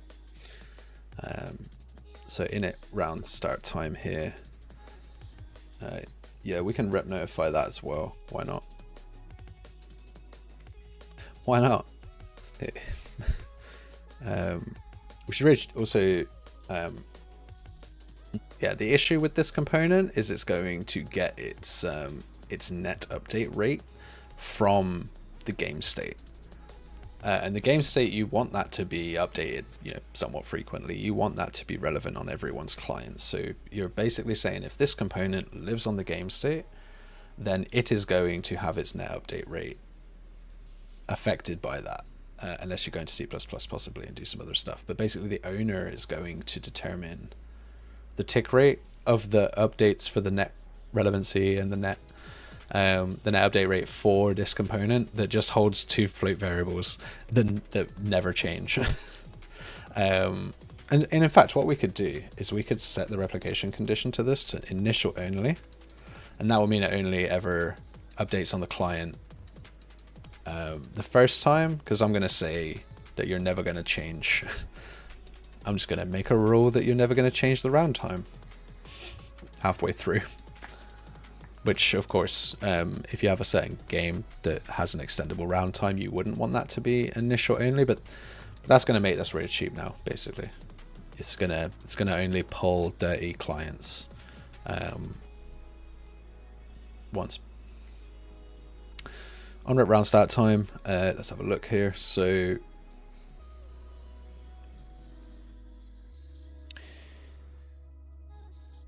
let's make a new event here. Start round time updated. Just move that up. Add a little float. Start round time. We'll trigger that. Call it start round time. Plug that in. Cool. Got a little event for that, just in case some UI wants to listen to it. What else? So I do like using MVVM for things like this. Just have like a view model that's like, oh, it's the game state view model, it's got all the stuff, but like setting it up quickly on a stream is just not that great. Not that fun. Get end round time info. Yeah, so what I wanted to do was get the two infos and return a couple of things. And we'll get the game state and we'll get the server time seconds, and we'll get like the elapsed time, the time remaining, and the percent from start to finish, basically.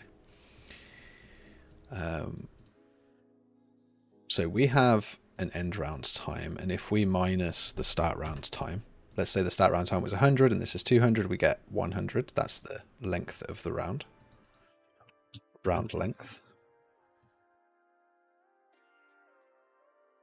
So we'll output this as round duration, and then from there we can say, if we take, if we take the world time seconds and minus the start round time, we get the elapsed. So we can plug that in. Time elapsed. From there, if we take the end round time and minus the elapsed time, we get remaining. I believe. No, sorry. We get the round length and we minus the elapsed time. We get the remaining time. Right? Am I doing this correctly so far?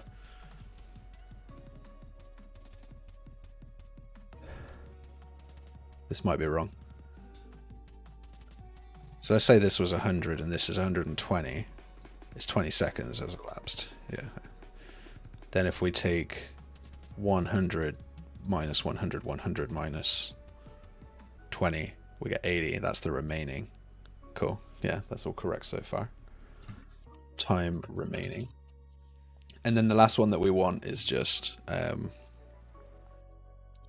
round percent or time percent or something. We'll just say percent. It's going to be pretty obvious. What's the percent from start to finish where we are? So if this is the elapsed time, the part of the total, then we just divide it by the total, which is round length, and we plug that in to percent, and now we have a nice little packet for round info. It's pretty cool. Little helper. We don't want to make this pure, because the likelihood is we'll use a couple of these in the function when we call it, and that means it's going to have to do this math over and over every time you pull off a pin, basically. So for example, if I call this and then I use this and use this, it's going to run this function twice. If it's pure like this, it will run it multiple times. So be aware of that. And for anyone who watches these streams, yeah, it's like eating eggs, basically. I say the same thing every time. Probably say it like 4 times in a stream. I'm like, I'm a smart boy.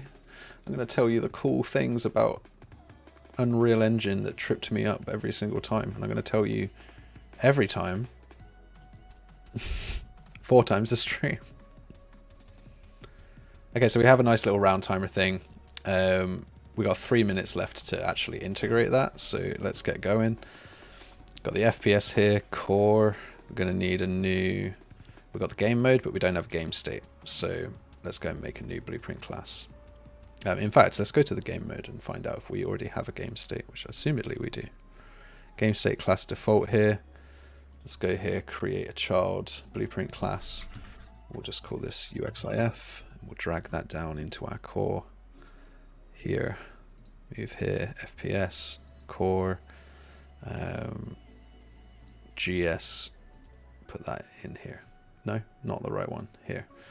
Okay, rename it because we didn't get rid of the default keyword. Okay, and then on this game state, we're going to add our round time component.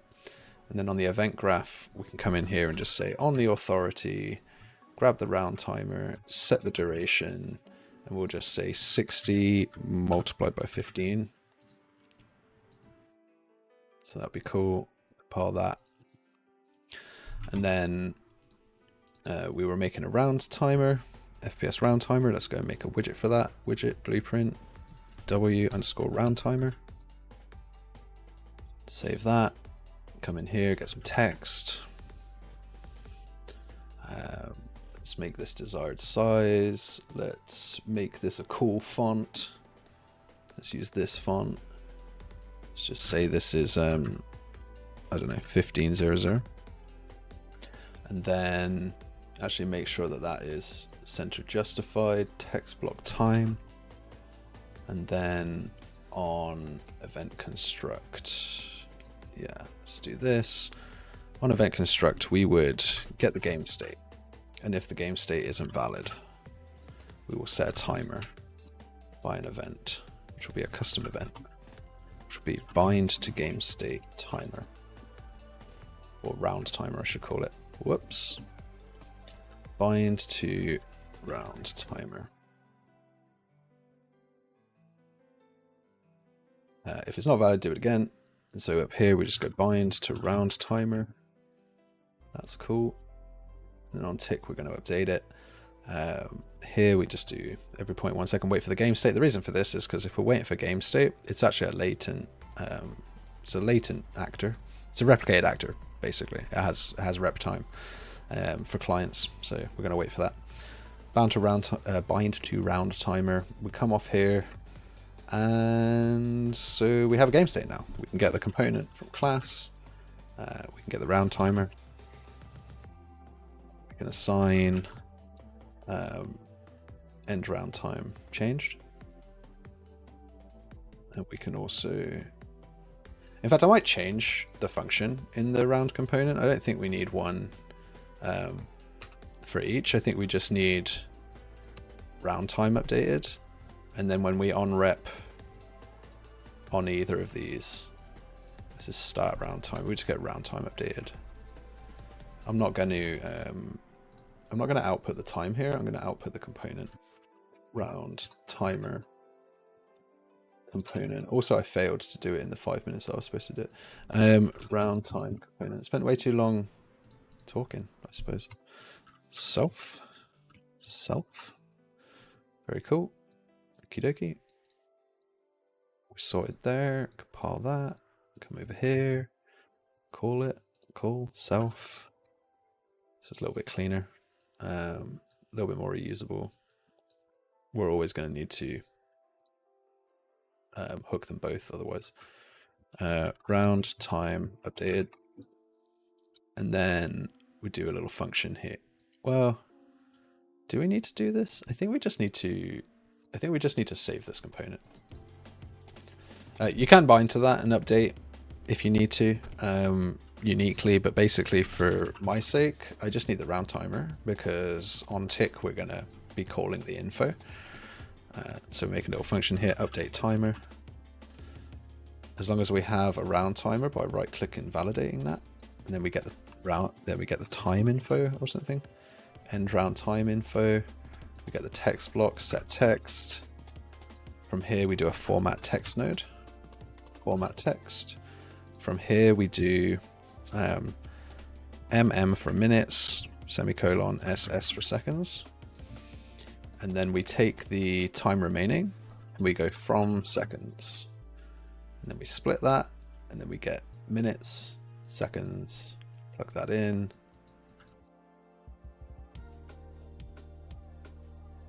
All right, compile that, done. So now we just need to stick that on the HUD. So a little round timer, we go back to our player HUD. Oh, I should put that in the player HUD. Oop. It doesn't necessarily need to live here, but for now it's okay. So bring that to the center, offset it from the top by about 150 units, and hit play, and hope that nothing breaks.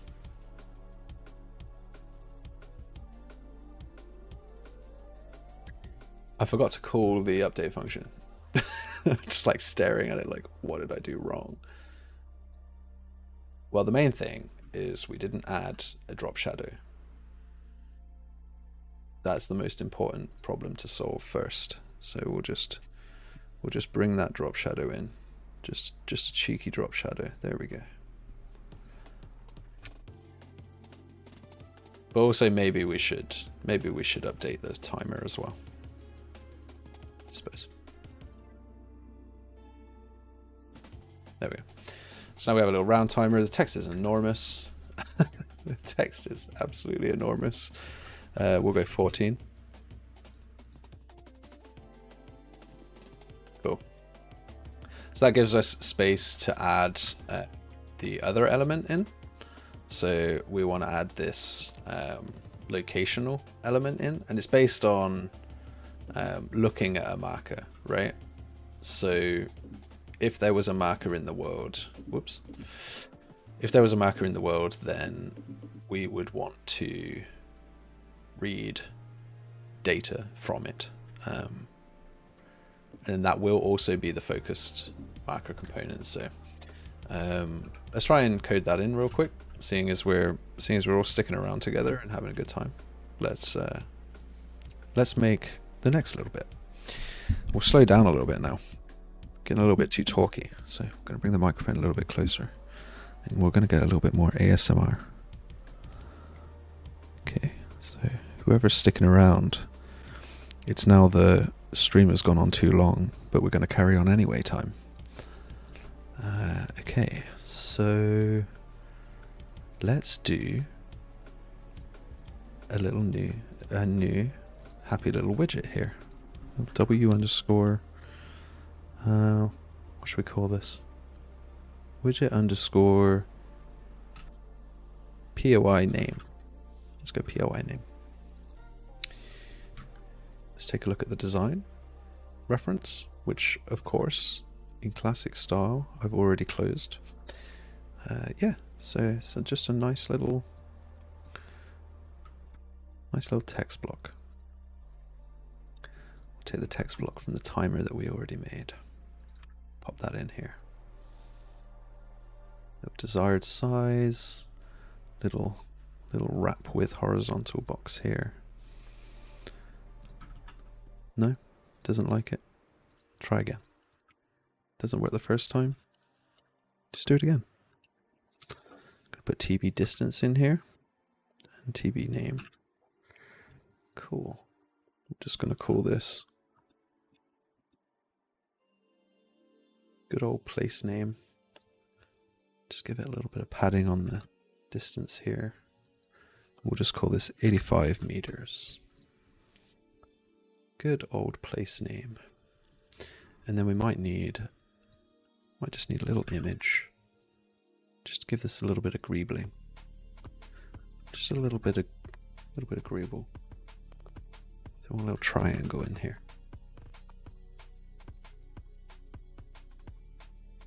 Whoa. Whoa.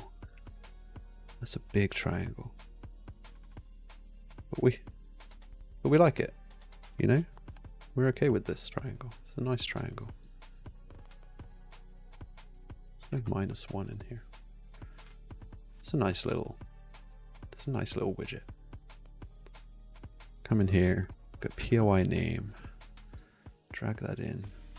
Center maybe from the top about 120. Oh, man, I'm getting too good. 120? Nailed it. First time. Okay, so we need to do a little bit of extra work. Let's do 5 units from the side there.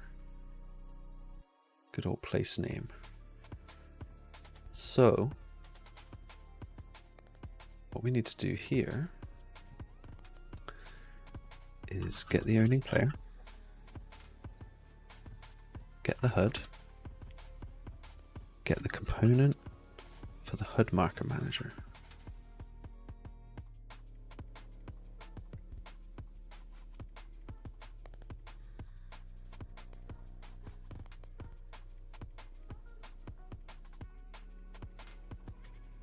Once we have the marker manager, we can get the highlighted marker during tick. So update place name. We'll place that here so we don't forget to call it this time. As long as the marker manager is valid, then we'll do some stuff. Otherwise we'll set this otherwise we'll set the visibility. We'll make a new function here. Set visibility. Set name visibility. Just do a little boolean in here. Input visible. And if that's not equal to is visible, then we'll update the visibility of this asset. Set visibility. Set visibility here. Select a little happy little selector. We'll just plug visible in there. Get visible. Now, what we need to do is not use not visible as collapsed, because then it will never tick. So we'll make it hidden. And then if it isn't hidden, if it is visible, it's not hit testable. We don't want to accidentally click this. That would be terrible. So if we have the marker manager here, we'll set visibility to false. And here, if we do have a marker manager, well, we're going to determine get highlighted marker, possibly. I think this is a dot product looking directly at the marker, so we don't want that. So we want to highlight the compass marker. So what we need to do is we get these two vectors, and we just multiply both of their z-axes by 0. That way we can dot product it based off of the xy. Actually, can we do a 2D dot?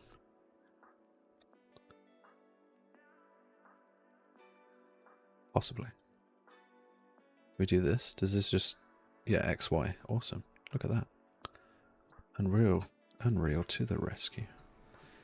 It's the unwheelie good engine. Awesome. Happy days.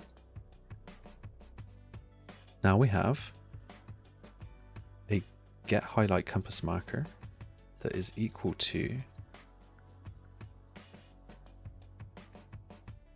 which marker we're looking at, hopefully. Get compass, get highlight compass marker. If it's valid, set the visibility to true. Otherwise don't. And also update place name. Update place name. Update place name, that is the name of this function. Okay. So we're just going to promote this to a variable then. Call this highlight Highlight compass. Maps to function set, highlight, or set. Set observed mark.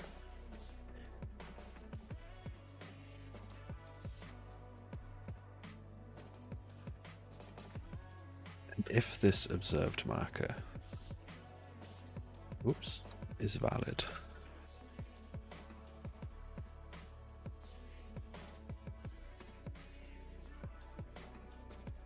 update POI name. I need to rename this. I'm not happy with this name. This name's giving me bad vibes. Widget compass location. It's not the compass location. It's the compass marker name. We'll go with that. Widget compass marker name. Update compass marker. Just update. Update observed marker. That's what we're going to call it. So on tick, we're going to update the observed marker. As long as we have a marker manager, then we're going to get the highlight compass marker and set the observed marker to whatever that is. And if that is valid, then we will do some cool stuff. And if it is not valid, we'll just go invisible. Otherwise we'll go visible here. Get that highlight. Call this observed compass marker.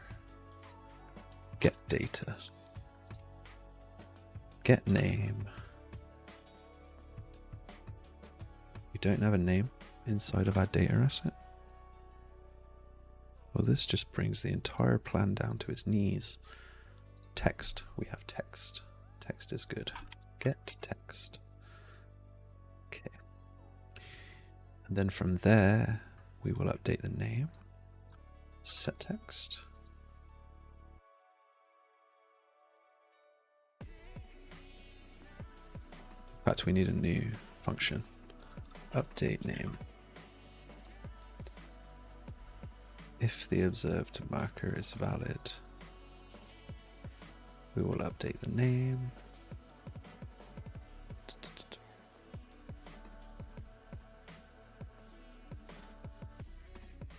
Update the name anytime that we set this to something that's valid. Cool. We'll duplicate that update distance. Put the update distance down here.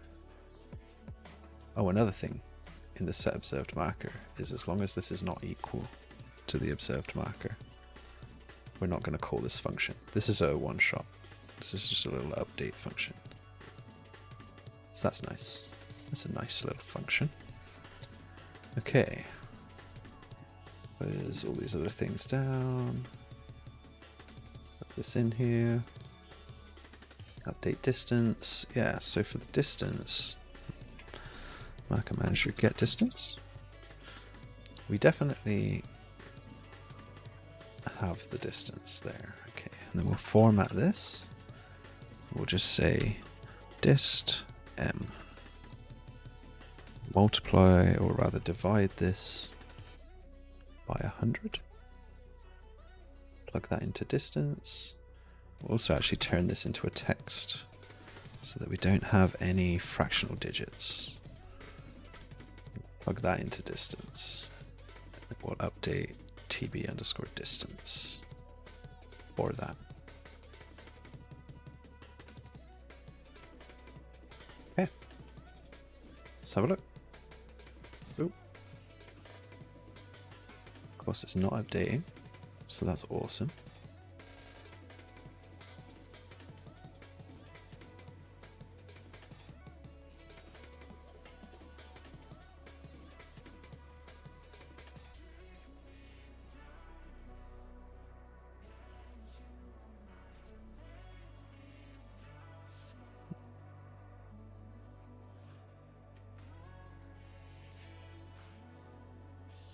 I wonder. As long as it's not equal, then we'll update this, and if it's not valid, we'll hide it. But otherwise,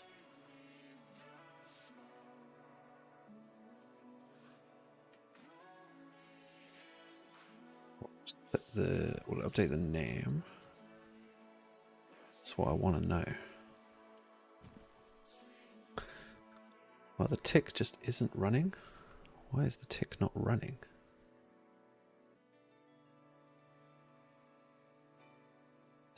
This tick just isn't running.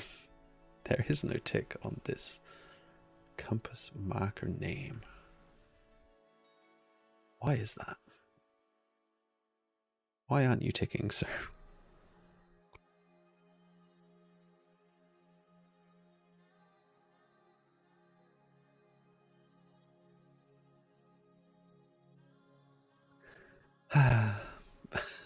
Just doesn't want to tick today. It's just had enough. It's just like, no. No more ticking. It's set to auto. It should just tick. It's not inherited from anything. Let's see if there's ever a tick. Is there even one tick? Boop. There's one tick. It steps over. No, can I not?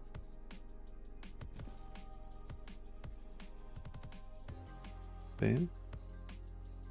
Debug mode failed. Awesome. That's super cool. I think what's happening is that this visibility, even though I'm using hidden, is not... Maybe it's changed in the engine version that I'm in. Help. About Unreal. We're in 5.6. Maybe hidden stops the tick now.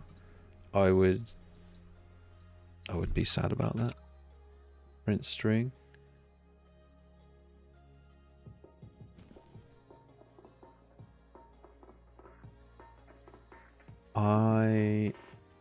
I don't know. Let's put a bunch of print strings in, like all the print strings we can do. Just put one in here called tick or tock.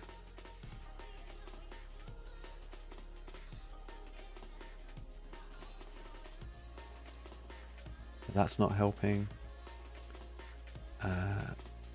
Let's get display name for self.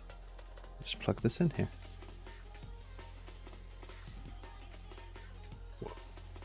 Yeah, I did that wrong. It's supposed to go in here.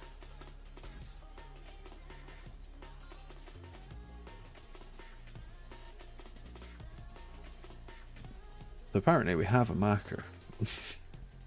Oh no, it's the name, isn't it? Yeah, so good old place name. There's one of them and it's ticking. So it is ticking. So let's step through here. If there is no marker manager. Owning player HUD. HUD component marker manager. Do you ever get this? You do. So this should be true. Which of course it fails because it doesn't like doing it. But it should return invalid. It should definitely be returning invalid. Set the observed marker. As long as... Oh, yeah. It needs to start not visible by default, I suppose. Set visible. Set name is to false by default because, yeah, visibility is not. Oh, that should have updated.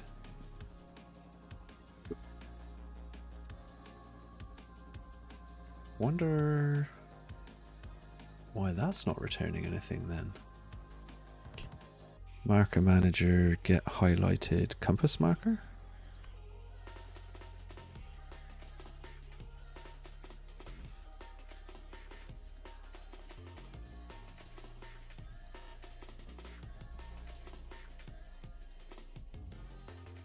Put a little print string in here. Compass.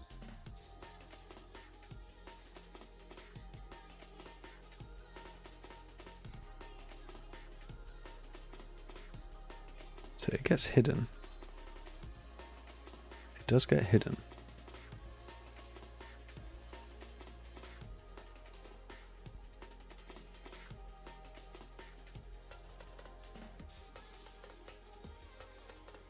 come in here anymore. I can put this here.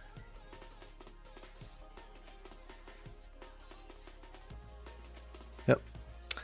So hiding turns off the tick now, which didn't used to be the case. So in set name visibility, instead of changing the visibility here, we're just going to set the render opacity. And then we'll get the render opacity here. And we'll just say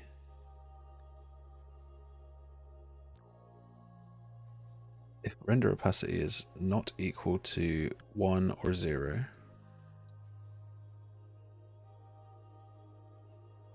then we will set the render opacity to 1 or 0.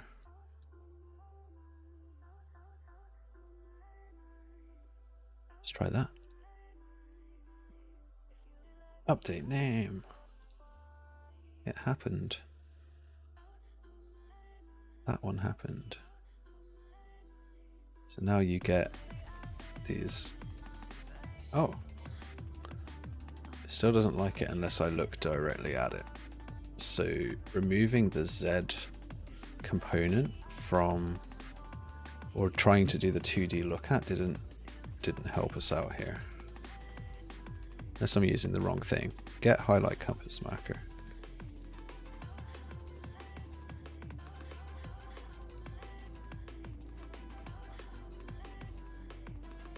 Event graph, update observed marker, get highlight compass marker.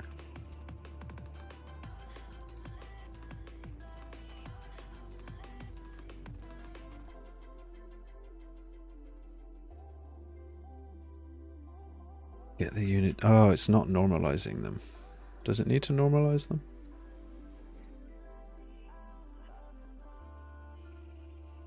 Maybe it does need to normalize them. You'd think that this would normalize.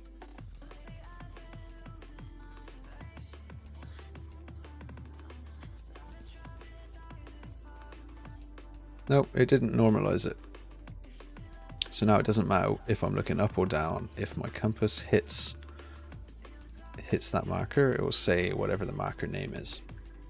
And so from there, what I can do is I can make a new marker, right? So I can say marker underscore, we'll just call it escape hatch, for example. Just say escape hatch. Good old escape hatch. It doesn't have a world marker, like a HUD marker. It does have a compass widget class. I might start getting some errors happening now, actually, but we'll see.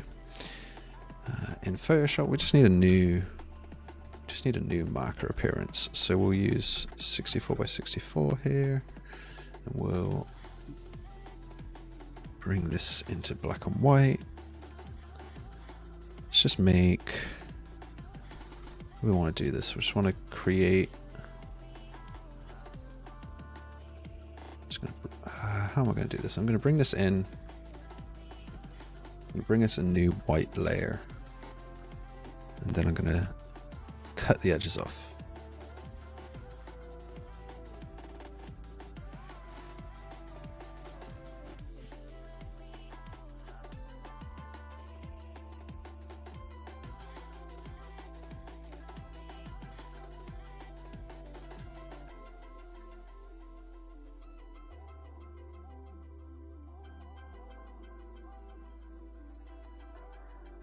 And then I'm just going to fill the centers in, or not.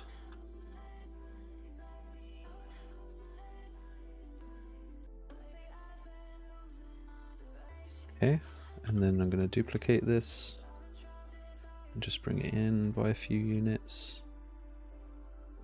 Use it to mask out some of the parent there, which worked absolutely swimmingly, I have to say. Couldn't have done it better myself.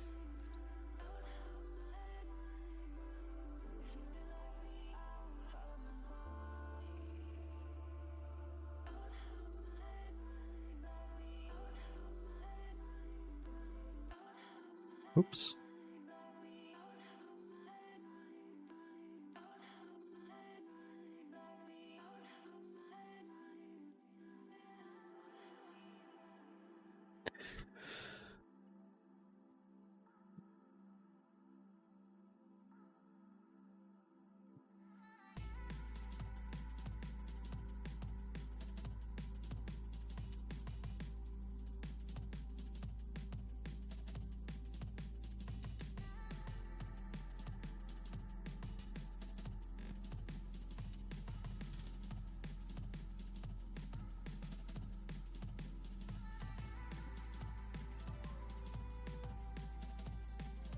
not going to render very well at low res because it's too thin.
Okay.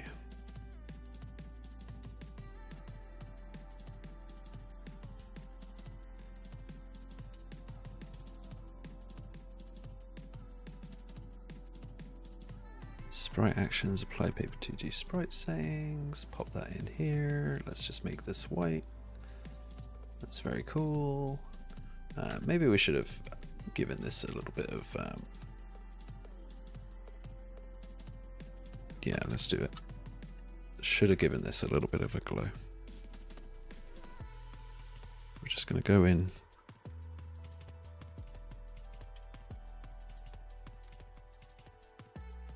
Give it some outer glow in black.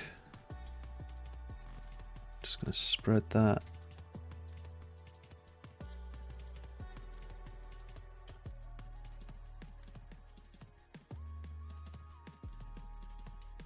Actually, just going to come in here like this, select inverse and delete that.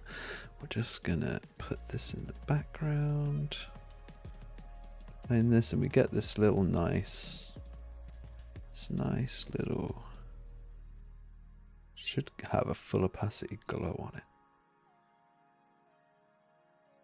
So the fact that that's not working is a little annoying.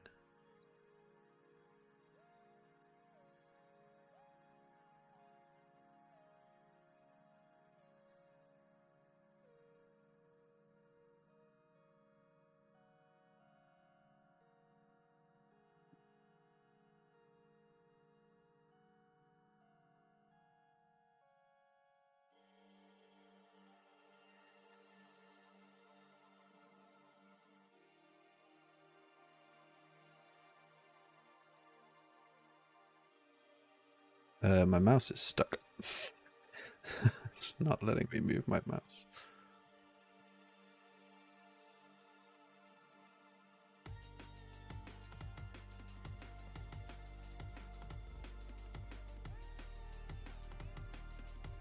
Oh.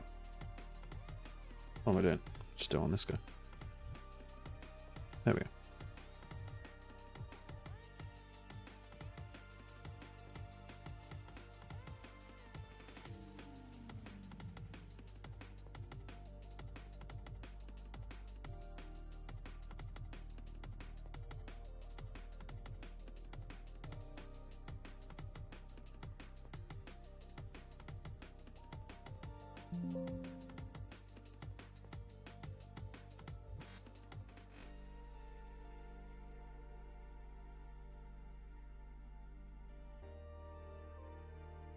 Okay. Now what we can do is we can say door, maybe SM door.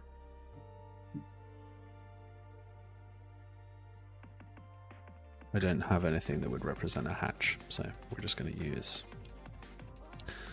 a basic shape cylinder.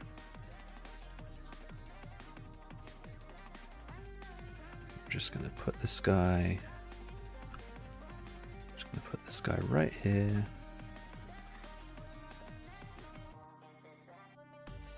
And on this one, we're going to add a marker component somewhere towards the top here. whose marker data is an escape hatch, and he's going to be active. Play. It didn't work. Okay. Edit. Event graph. Why didn't you register? Find references by name. Only if the data asset gets registered. Okay. Event construct. Oops. Event construct. Event begin play. Event begin play, guys. Event begin play. Yeah. And if the marker is active, then it should immediately register. Very good. By default, the marker is not active. Also very good. Let's just go and check our GA_ping here. In the ping ability, we do some tracing. Then we come down and we say create a radio menu generic widget. What's this for? Create radio menu? Not the right function. Create a ping actor. You come in with some ping data.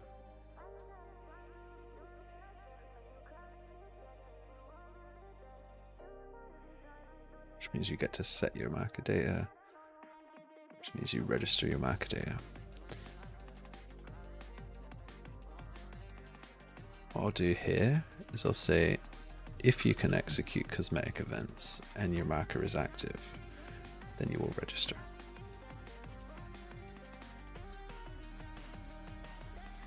It didn't like that because the HUD widget class wasn't valid. So there was some foreshadowing about that. I did foreshadow that this would happen, but now I've resolved it. So let's go back to our compass.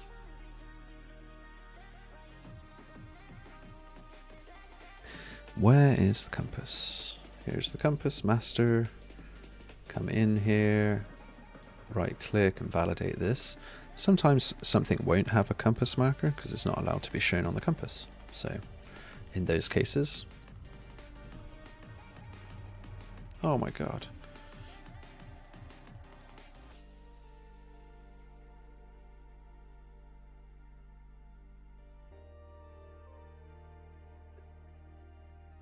What was that? It just gave me a bug.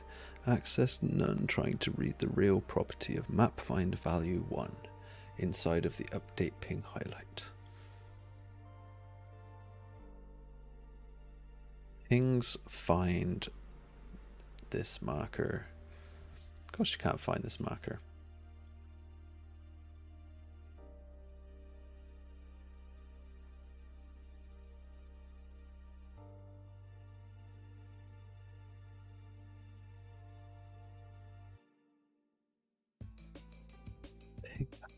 Get highlight marker. New highlight. Is the new highlight actually a ping from the player? And if it is a ping from the player, then we will resume. Otherwise, there's no point in resuming.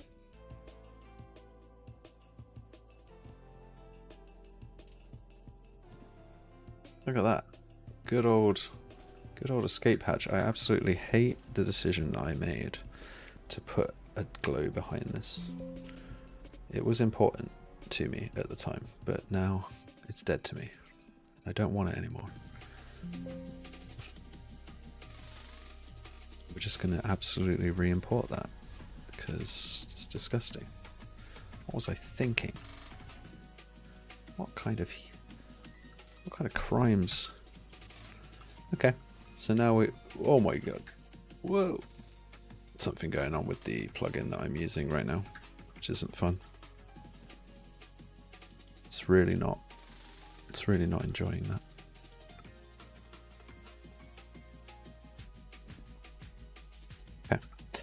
Okay. No, doesn't like going full screen. But yeah, good old escape hatch, 0 meters away. Did I forget to call update Let's literally close everything because I can't find my compass anymore. Compass, no. Compass name, graph, update distance, event graph, tick. I do update distance.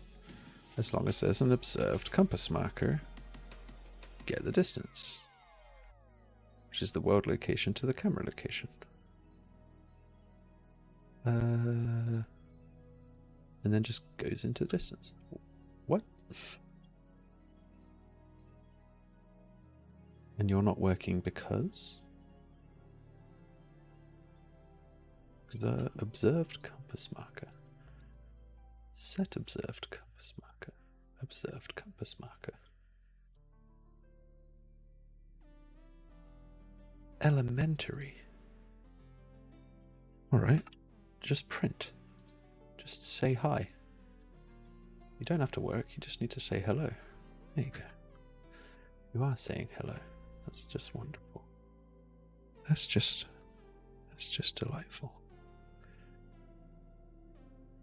Text block distance should be the distance divided by 100 as a text block who has no fractional digits and a minimum of 1, I would say 2 integral digits. M, set distance. Have I accidentally set this to not be visible? No. No. Didn't do that. This is printing. So why is this not printing? Print. Distance to the camera.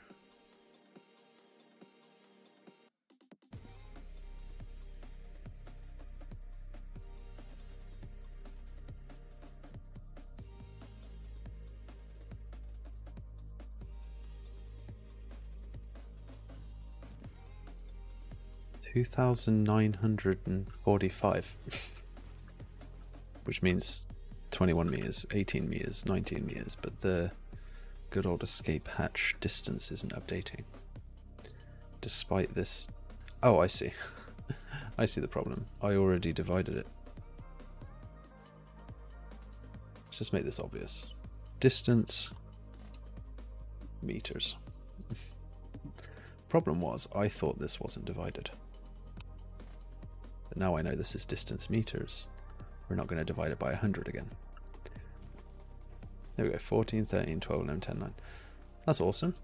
One issue that I'm noticing in comparison to the reference is this is a lot more readable. The reason for that on all accounts is the boldness. Let's just make it bolder.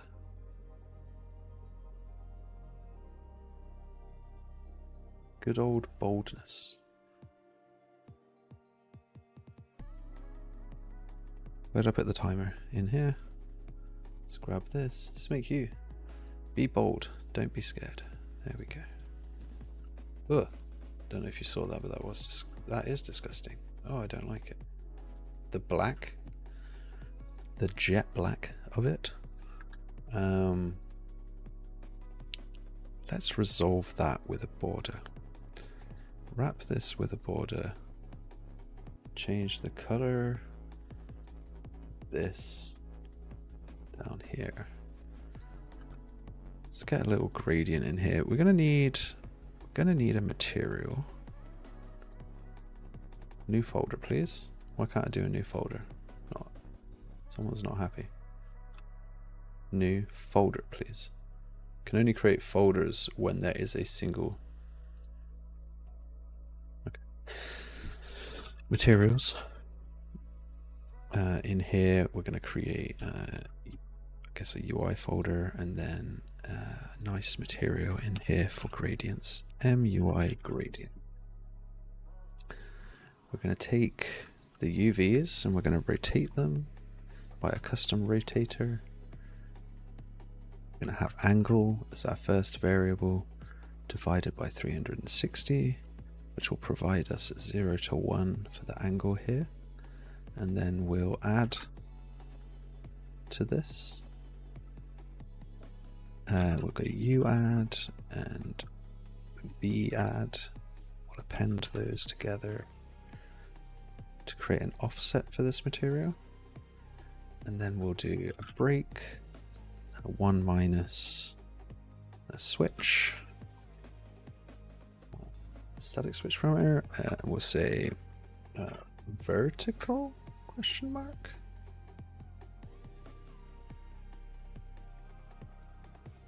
Let's just have a look at what this produces first.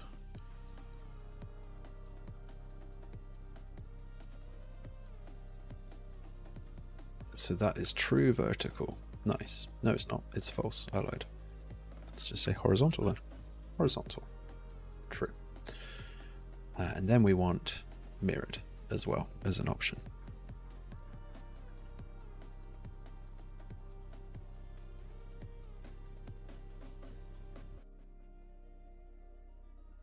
Okay, so if we're not mirrored, we just straight up use this. And if we are mirrored, we're going to 1 minus this. We're going to add it to itself, or rather we're going to multiply it by itself. And then we're going to multiply that by 4.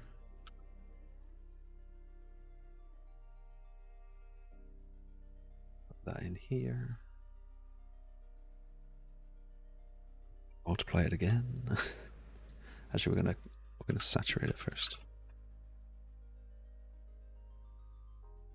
Then we're gonna multiply it. Gradient multi. We'll just do that by 1. And then we'll do gradient power. Also do that by 1.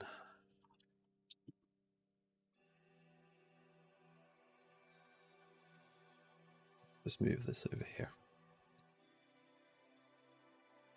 Okay, let's create an instance of this. Let's do MIUI gradient underscore timer. And we'll put that in our timer folder. Now let's go and put that behind our timer. We have a nice material that we can start using in other places. Let's give this a minimum desired font size. 150 is way too much. How about 75? That seems good. Let's give this a color.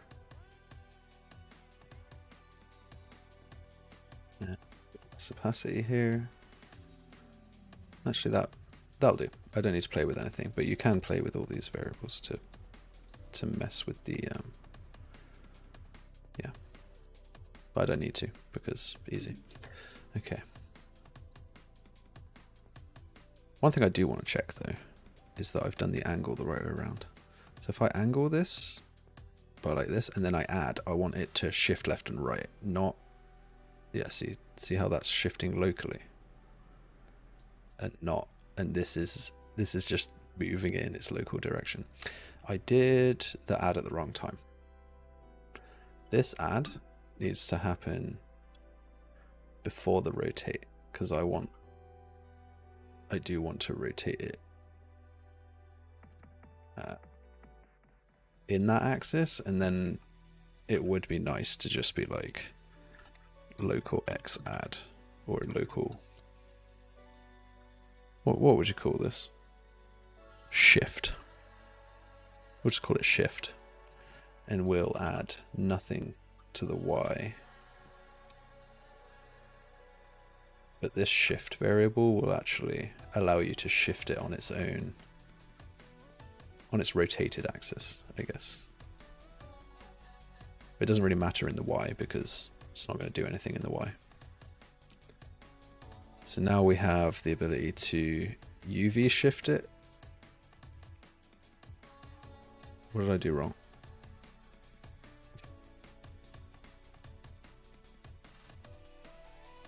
What?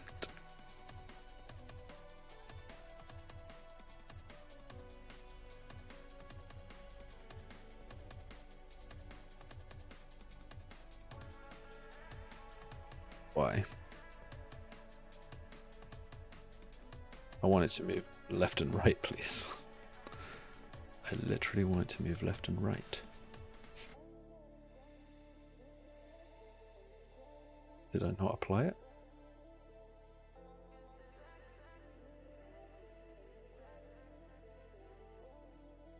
Why is that not working?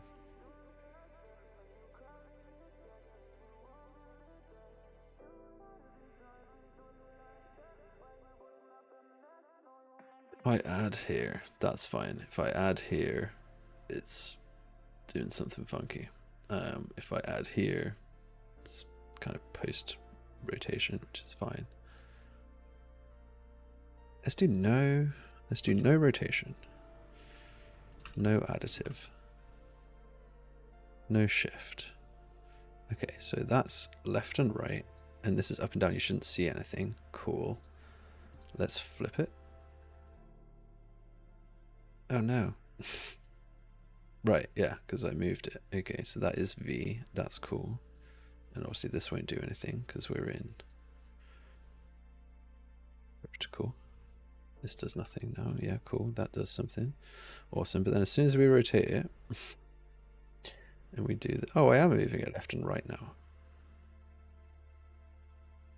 Maybe it was just the way I was looking at it with my broken eyes. I guess because it's infinitely extent, it would do that. And then the shift is unnecessary. Doesn't add anything to the equation. So we'll just get rid of it. I think my eyes are just broken, or it still doesn't work the way I want it to. But anyway, reverting this to its defaults, and then we have a nice little black backing on the timer, which is cool. It's a little bit much. Let's bring it down a hair. Let's just bring it down a hair. Yeah, that feels nice. And then look at our thing. We got a good old escape hatch, 11, 12, 13, 14, 15. Cool. And that's dead easy to reproduce in the future. For the graphic of the compass, I would definitely reproduce that. The 30 FPS is upsetting me inside. So we're going to go to 60 FPS for the compass update. Whoa, it's going to go to 600 FPS. We're going to update the compass 600 times a second. Yeah, that compass is nice enough. We can look at good old escape hatch. It keeps doing this thing with the black hover though I'm not happy with. Good old marker name here. Yeah, there's something kind of meh about this outline system. That'll do, yeah. I'm gonna go to the round timer and do the same. 10% opacity I think is good.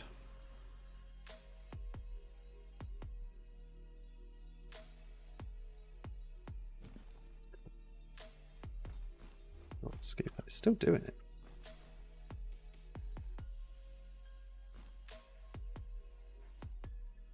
Interesting. It's based on the I guess it's based on the pixel that it lands on, which if that is a problem, then all you've got to do is set the desired width of this to something that doesn't matter anymore, basically. And we'll left align this.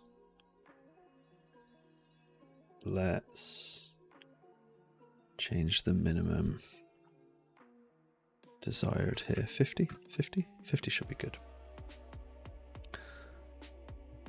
Yeah, that's not going to work. It needs to be right aligned.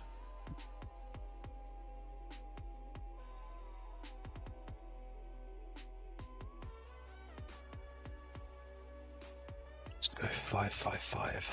It's the widest, if I remember.